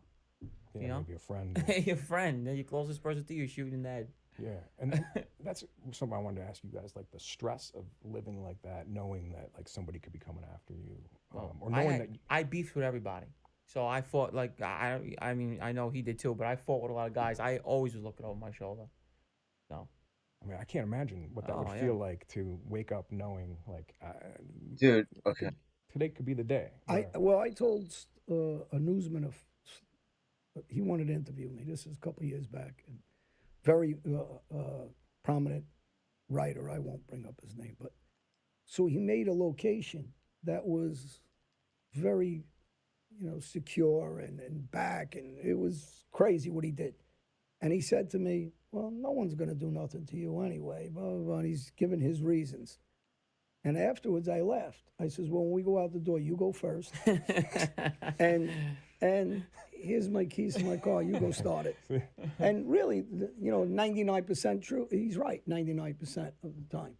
But go live that 1%, because the everyday normal human being goes to the home, relaxes, and he puts his key in his front door. Right. And he's not jumping at a noise over his shoulder, because that's how mob guys hit each other. Well, when you park your car, how many times you circle the block before you park? I had to look at every angle. Of course it's going to take effect. I hate the drifting in the plane section. Today, when you see some of these guys, we had a guy, Ray, on that was an guy on the street, and we had Andy on that goes into the prisons, a Christian guy that goes into prisons now, and he tries to talk to and reform young guys or kids that are in jails or juvenile centers with a group of ex-gang members and gangbangers that understand the life. Oh And my we all God. understand that every time you go on the street, even though you changed, we don't know what happened in our past and how many people still didn't change that wants to take your life. Right. So you're dealing with that every day, whether you realize it or not, somewhere psychologically in your mind. You might say it doesn't take effect, but it has to. Right. You know. Yeah, exactly. Yeah, and sometimes like just subconsciously that builds up. It's just stress and anxiety, and you don't even realize it's happening. Well, the biggest thing is, and I don't know, most street guys, I think, is when I feel there's Okay, a I need to at confrontation least with get me, that I term like to be right. aggressive. Now I'm not aggressive. There's the difference. Okay. And when people say in anything, in a sport, anything, aggressiveness in sports is also a good thing, right? The more aggressive you are and intelligent with your aggressiveness makes you successful.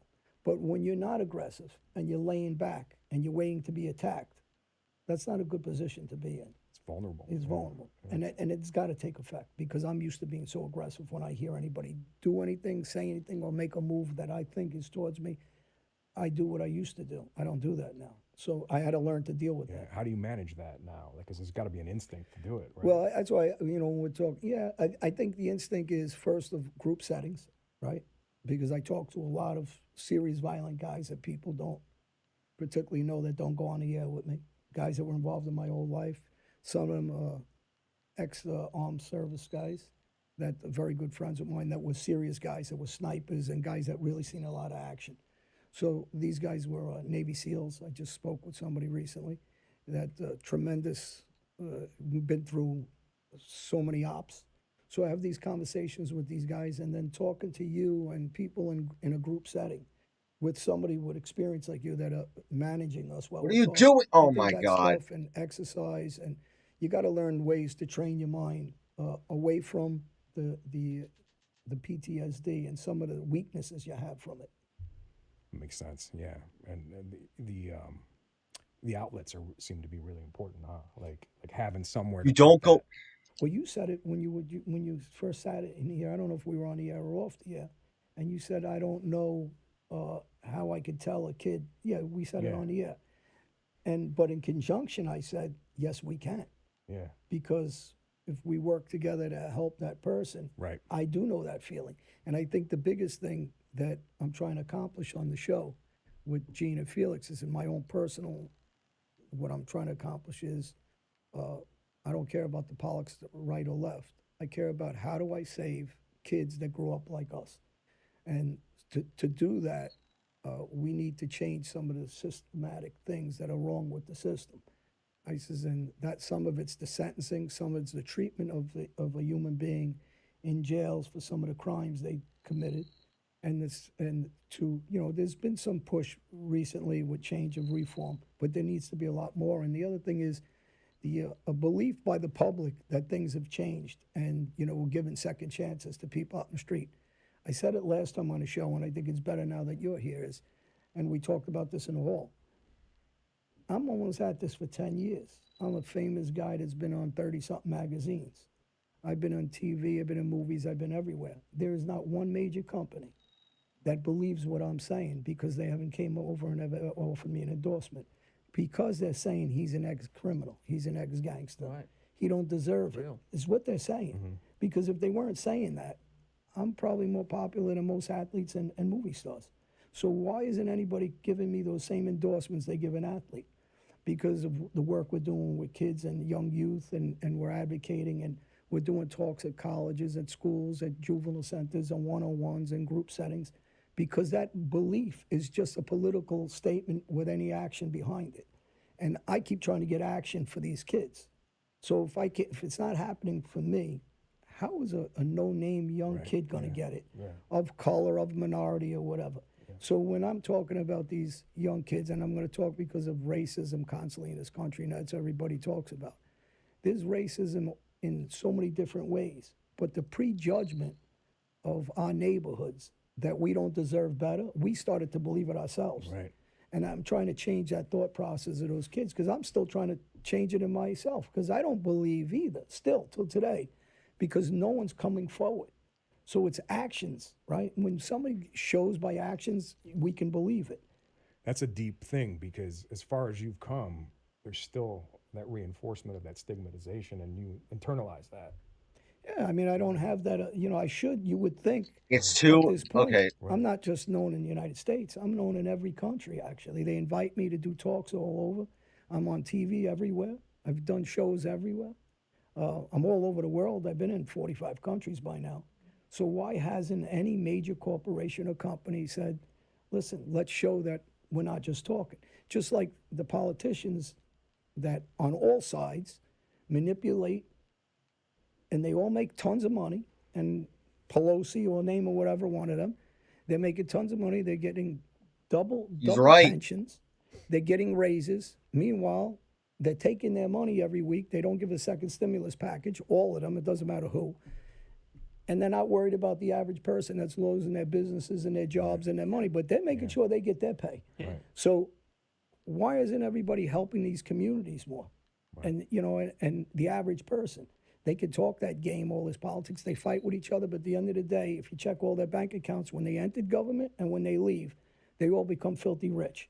Maybe there's a couple that are slipping through, they're not, but most of them are about themselves, not about our communities and our kids. And there's the problem.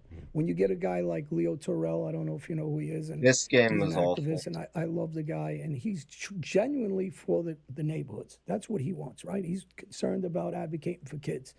So when you talk about, the show is and is about you and the psychology of how do we help these kids when systematically it's a fucked up system because they're not really letting these kids do anything but telling all of us, oh, just go work at McDonald's. It's fine to work at McDonald's for structure initially, but we want to know that we can get up from out of that. Yeah. and make something of ourselves. Sometimes you can't even get in McDonald's because I wanted to ask you something also.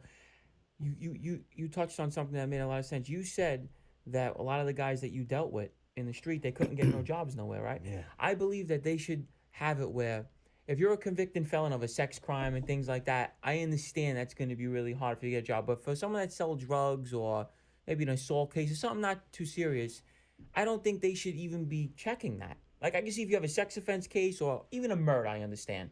But if you have a burglary or you on drugs or something minor, how is that going to prevent you from getting a job? Yeah, right. That's just not even right, because I've seen so many guys get convicted of crap. Right. Like bull crap, because they have no money, no lawyer, no nothing. They'll get crazy time for nothing, something stupid, and they can't get a job nowhere. Or just carrying like a certain amount of drugs. Or a knife that's past 4 fingers, you'll get a felony. It's just, so many charges are so ridiculous. It's just, I've seen such ridiculous stuff. I believe that if you have a felony and it's not that serious, it should be washed off in 5 years, no matter what. Yeah, I think there's a lot of room for reform in that regard. And I think, what's important is the societal stigmatization. Like, you meet people who have felonies and they're real people, they're good people. Not all, of course. A lot of people are bad, but there's a lot of good people that have been through the system. And I think that's, again, what I like so much about what you guys are doing with the show is that it's like, we got to pay attention to, what's going on. Well, most people are afraid of what they don't know, right? So society doesn't know jail, right? Now, this is a crazy thing I'm going to say. You could put me like in a Brazil penitentiary, right? Because it's one of the worst crazy jails there is. It isn't so bad because of the inmates, even though there's a lot of violence. But they breed the violence, the system does. So now it could take me into the United States and put me in a penitentiary in the United States. And honestly, 90% of those inmates are pretty decent guys. And I know we're all A-type males and all that, but they're decent guys. If you take one out at a time and talk to them, I guarantee you, most of them will be reformed if you handle them the right way. Right.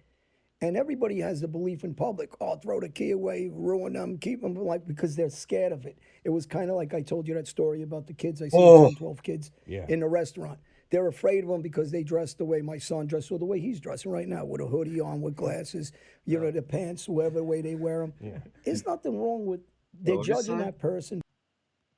It was kind of like most of them will be reformed if you handle them the right way. Right. And everybody has the belief in public, oh, throw the key away, ruin them, keep them alive, because they're scared of it. It was kind of like I told you that story about the kids. I seen 10, 12 kids in the restaurant. they're afraid of them because they dress the way my son dressed, or the way he's dressing right now, with a hoodie on, with glasses, you know, the The way pants, he's whatever way dressed. they wear them. Yeah. There's Don't nothing look wrong with. dumb. They're judging that person by their clothes, and the Right. kids don't understand. They don't hate them. They're just afraid of them, Yeah. because it's something different than they're used to. Yeah. But I come from that world, so I know, you know, that once you start talking, Who they're is pretty this? good kids, most of them. It's just like the jail. And to say that, and people go, "Oh, this guy's full of shit because he's a criminal." They were just. It's true though. If you interview them, most of them are intelligent. Just what you said. Everybody has a talent somewhere. If you bring out those talents, because in jail it's amazing how smart most guys are, and what they've done and accomplished. I'm not that guy. I'm not handy. I'm not. But I guess there's a different quality. But each guy has a quality, and if you give them that other chance. And of course, there's guys that are just truly angry, and maybe they can never be fixed. Who knows why they're truly angry? But most of these guys really are decent human beings. They just did stupid shit, just like I did a ton of stupid shit. And I got a second chance. And I always say I'm a poster child for everybody else, that if I can do it, they can do it. They just need somebody like you to work with them, to help them get there. And you to deal with these, you know, bureaucracy of politicians that really don't understand. They're talking about inner city kids when they're clueless about it because they're not from there. How can Pelosi possibly know about East New York, Brooklyn, when you live rich and you live that way? You're clueless. You just don't even know. You're reading off a pamphlet somewhere. And she's not the only one. You know, they got to understand us. They're reading a book, How to Be Cool. Right. We're just going to take a very quick break to talk about our sponsor of the show, Manscaped. Support for the Johnny and Gene show comes from Manscaped. Autumn is in the air, and Manscaped is here to ensure that you don't carve your pumpkins when you're grooming. By pumpkins, we actually mean your boys downstairs. In fact, Manscaped is on a mission to change the way you approach caring for everything down below. And great news, they just released their products in the UK, Canada, and Australia. The Lawnmower 3.0 is the best trimmer on the planet and offers a replaceable ceramic blade with advanced skin-safe technology, which helps reduce grooming accidents. They also have their new Weed Whacker, which is an ear and nose hair trimmer, which also uses that same skin-safe technology when you are trimming those delicate nose hairs of yours. Also, go to manscaped.com and you can check out their new Refined Cologne, which is a cost-effective way to smell clean and fresh for your date.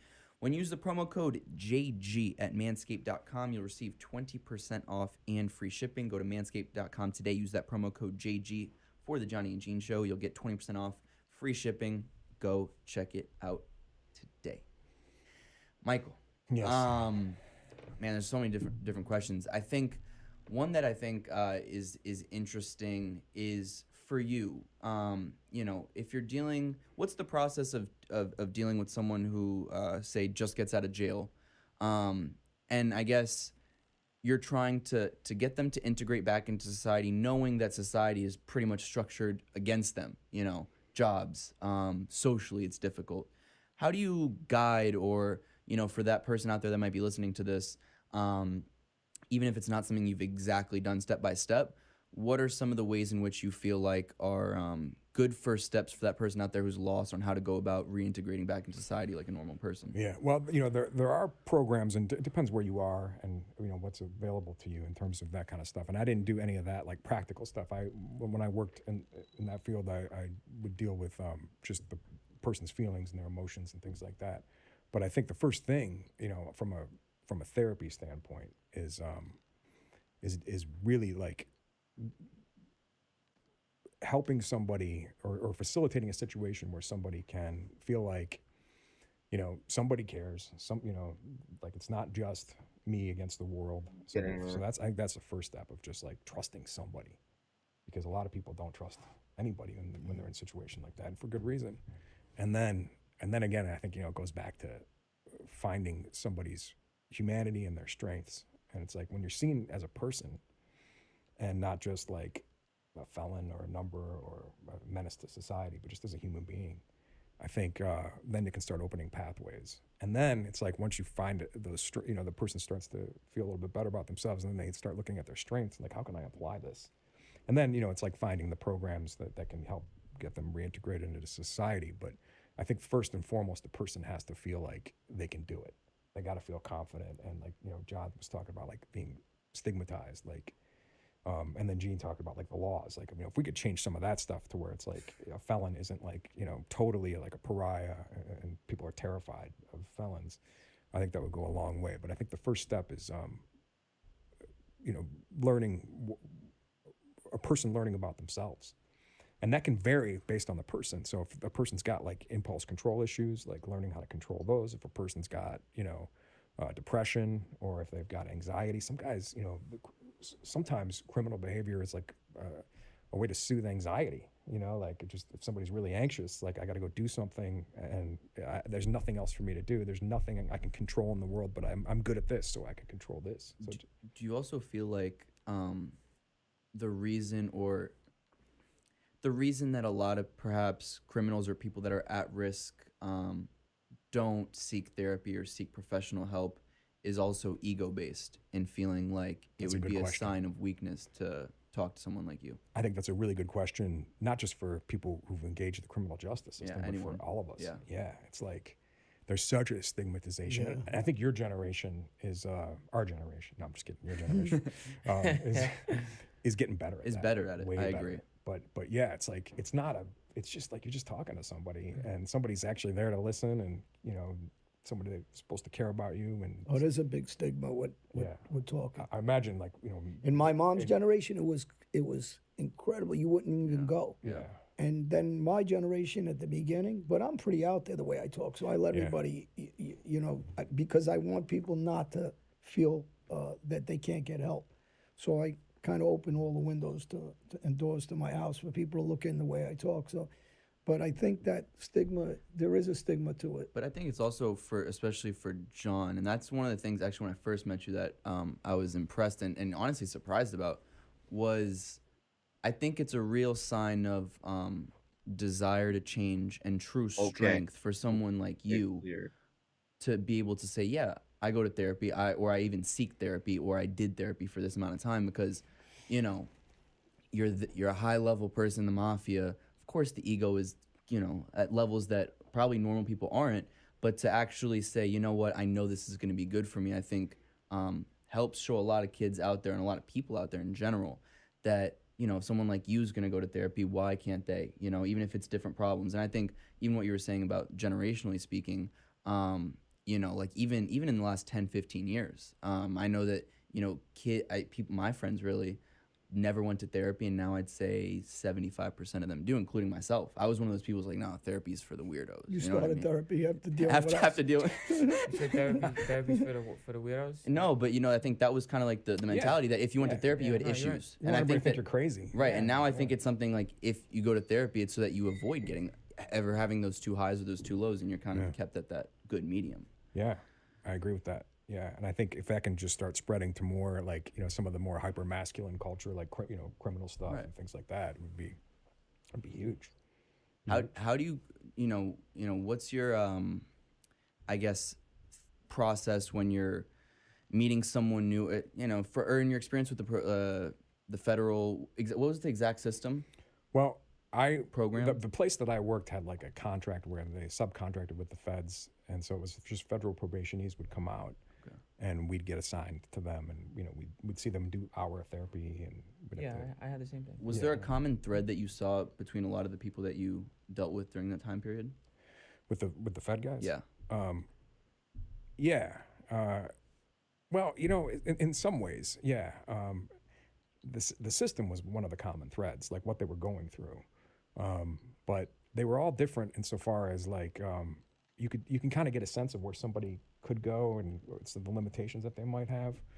But like I said, one of the things that was the most common thread for me was like the difference between white collar and guys that were doing street stuff. There was just an honesty and a no bullshit with them that I felt like more comfortable, and I could kind of work with better than having to deal with that. And this happens in therapy without criminal stuff, just regular people, where they might have like some personality, what are called personality disorders, like it's like borderline personality, narcissistic personality, where there's manipulation going on, and there's a whole series of dynamics that are in the therapeutic process that you have to work through, that can be really challenging and taxing. That's in regular population, plenty.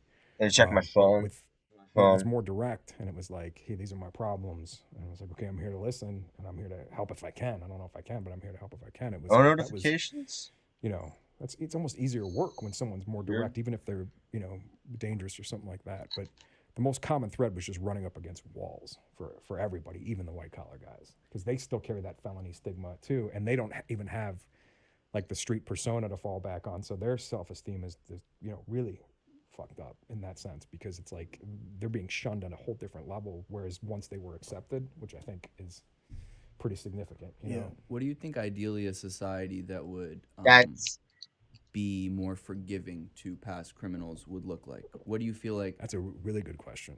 What are those what are those? Everyone talks reform, and you know, it's been 30, 50, I mean, for all of America's history, we've always talked about this word reform, and it seems like we're really not there. What is that? Opportunity. Yeah. Because you're talking about a guy who's a patient. And I don't mean, again, to cut you off, but I'm talking on a patient's side where he is very important to get across to the kids that are out there, or young guys that are out there, or women that are out there that need to seek to get help. The biggest thing is opportunity. We need opportunity. But the second and the first thing to get there is, like a baseball coach or a coach in any field, there has to be something that motivates that person to play better, to bring the better person out in you. I had Mickey, right, who I really hit it off with her, and I felt comfortable, and she brought out good qualities in me, not my bad ones. It's similar to how I feel when I met you. There's a quality about you, like if I had to work with somebody, I could work with you for sure. Then there's other guys or women, doctors, and people are in this field that there is no commonality, and it's not that comfort level. You have to find the right person to help you along, where you feel that match, where you're going to work with them. And I think it's a big thing is a lot of these kids maybe are getting the wrong help from the wrong person. It's not the right match, and they quit. So you need to get the right person, like himself. And then you have to have what I say to anybody that's listening, that's running these institutes around the world, in each county, city, town, neighborhood, opportunity. Please give the kids opportunity. What kind of opportunity? What would an opportunity look like? Stop judging them. You know, let them come in, and don't judge what they did in the past. Don't judge by the way they dress. Don't judge the way they talk. Give them the confidence to know that, you, like he said, that you're accepted from somebody, that you can open up to somebody, that we trust you, and you can work. You're a better person. You're not only a person that can sell drugs or hurt somebody, but you're a human being that if somebody gets to know you, they know you got a good heart, you're a good person, and you're able to learn and pick things up. Because really, for the most part, I think most kids, in general, because you heard me talk about this before, we put 30 kids in a room that are 4 and 5 and 6 years old. Every color, every religion. There is no hate. They're being taught to hate. Because if you get them, so you can go back to that get that 5-year-old kid back out of those kids, and you can work with him. But that's his job to get it back out of them. What you said is right. It has to be somebody that you could deal with. I had one on my second bed, a good guy like you, and I sat with him once a week. It was mandatory for parole, and I got along with him good, and it was working. Because like someone like you, if I sat with, I know it would work. He's right about that. You deal with a guy that's a prick and just thinks he knows it all, and you don't want to sit with that guy. Yeah, that's true, and it can. The thing that sucks about that is it can ruin it quick, and then it can ruin it for somebody for life. Right. Like if they have a bad experience, or another thing that can happen is if they do find somebody that they like, and then for some reason they can't see them anymore because of the system. They funding. It's always funding. Yeah, insurance, X amount of sessions, stuff like that. It's unfortunate. Are you kidding me? You can't get double car hit when a car's cheap. I just want to give you the chance to answer on what reform you think would truly look like. Yeah, I'm no expert on that. I don't. I'm sure there's a lot of good answers that I don't have, but I have ideas that I just contemplate. I think it starts with destigmatization in any way we can, like just talking about it as much as possible. Like Gene was mentioning, maybe you're supposed to, like or raising the bar for what it takes to be a felon, and then what it means for you when you get out as a felon in society, those restrictions that are placed upon you. So like legislation would be huge, and I'm sure there's a lot of stuff out there that I don't know about that people are trying to pass. But there's things too, like and I wish I knew the name of this place or more about it, but I remember reading about it once. There's a restaurant in Cleveland, that is run by and has all staffed by, and it's a popular, like, I'd never been there, it's on the other side of town, but by all felons. And it was very successful, and it's like, that's the whole part of, that's the theme of the restaurant, and it's really good, people like it. Right. Yeah. Isn't that cool? Yeah, it is. I think that's a great concept. Creative things like that, I think, too. If we can't change legislation, if we can't change a society, then people just doing different things like that, I think, would be huge. But more, and the one thing I can speak on a little bit is just more empathy in society. Like, don't be so fucking scared of everybody.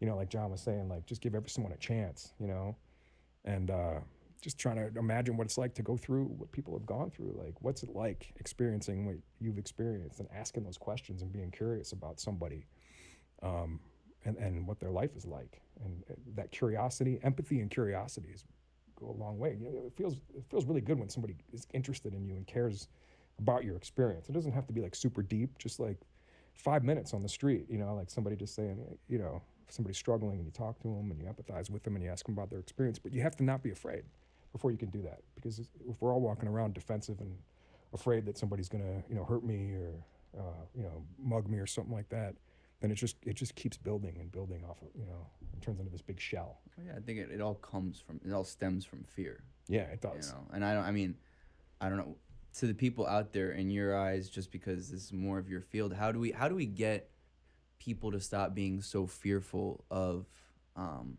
people that have these pasts? Because I think also it's like, unless they're really whacked out and can't control themselves, like, if you have a conversation with a past criminal, like, they're not gonna attack you. Yeah. You know what I mean? Like, unless you start triggering them and start Well, yeah, I don't want to cut you off again, but in Pennsylvania, I was a mentor to a kid, Tony, that I met through some people that fostered him, and I try to help him. And I got involved with talking to some community leaders in Montgomery Township, PA, and they do a program, what they call a reverse program. In other words, you take the kids you're talking about that are afraid, and you switch them up. They're the ones that are going to be running the program, and you take the counselors and law enforcement, they're the ones that are going to be the street guys that committed the crime they did in the past.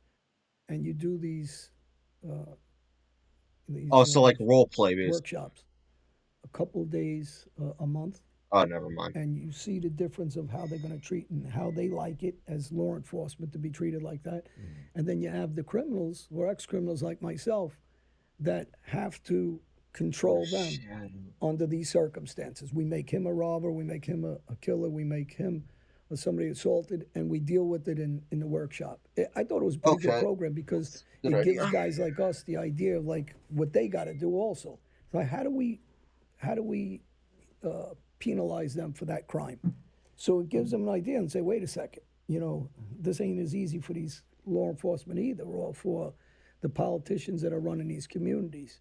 And I thought it was a good program, actually. And I think there should be more programs like that. Yeah, stuff like that, it would be huge, like bigger, national. Yeah.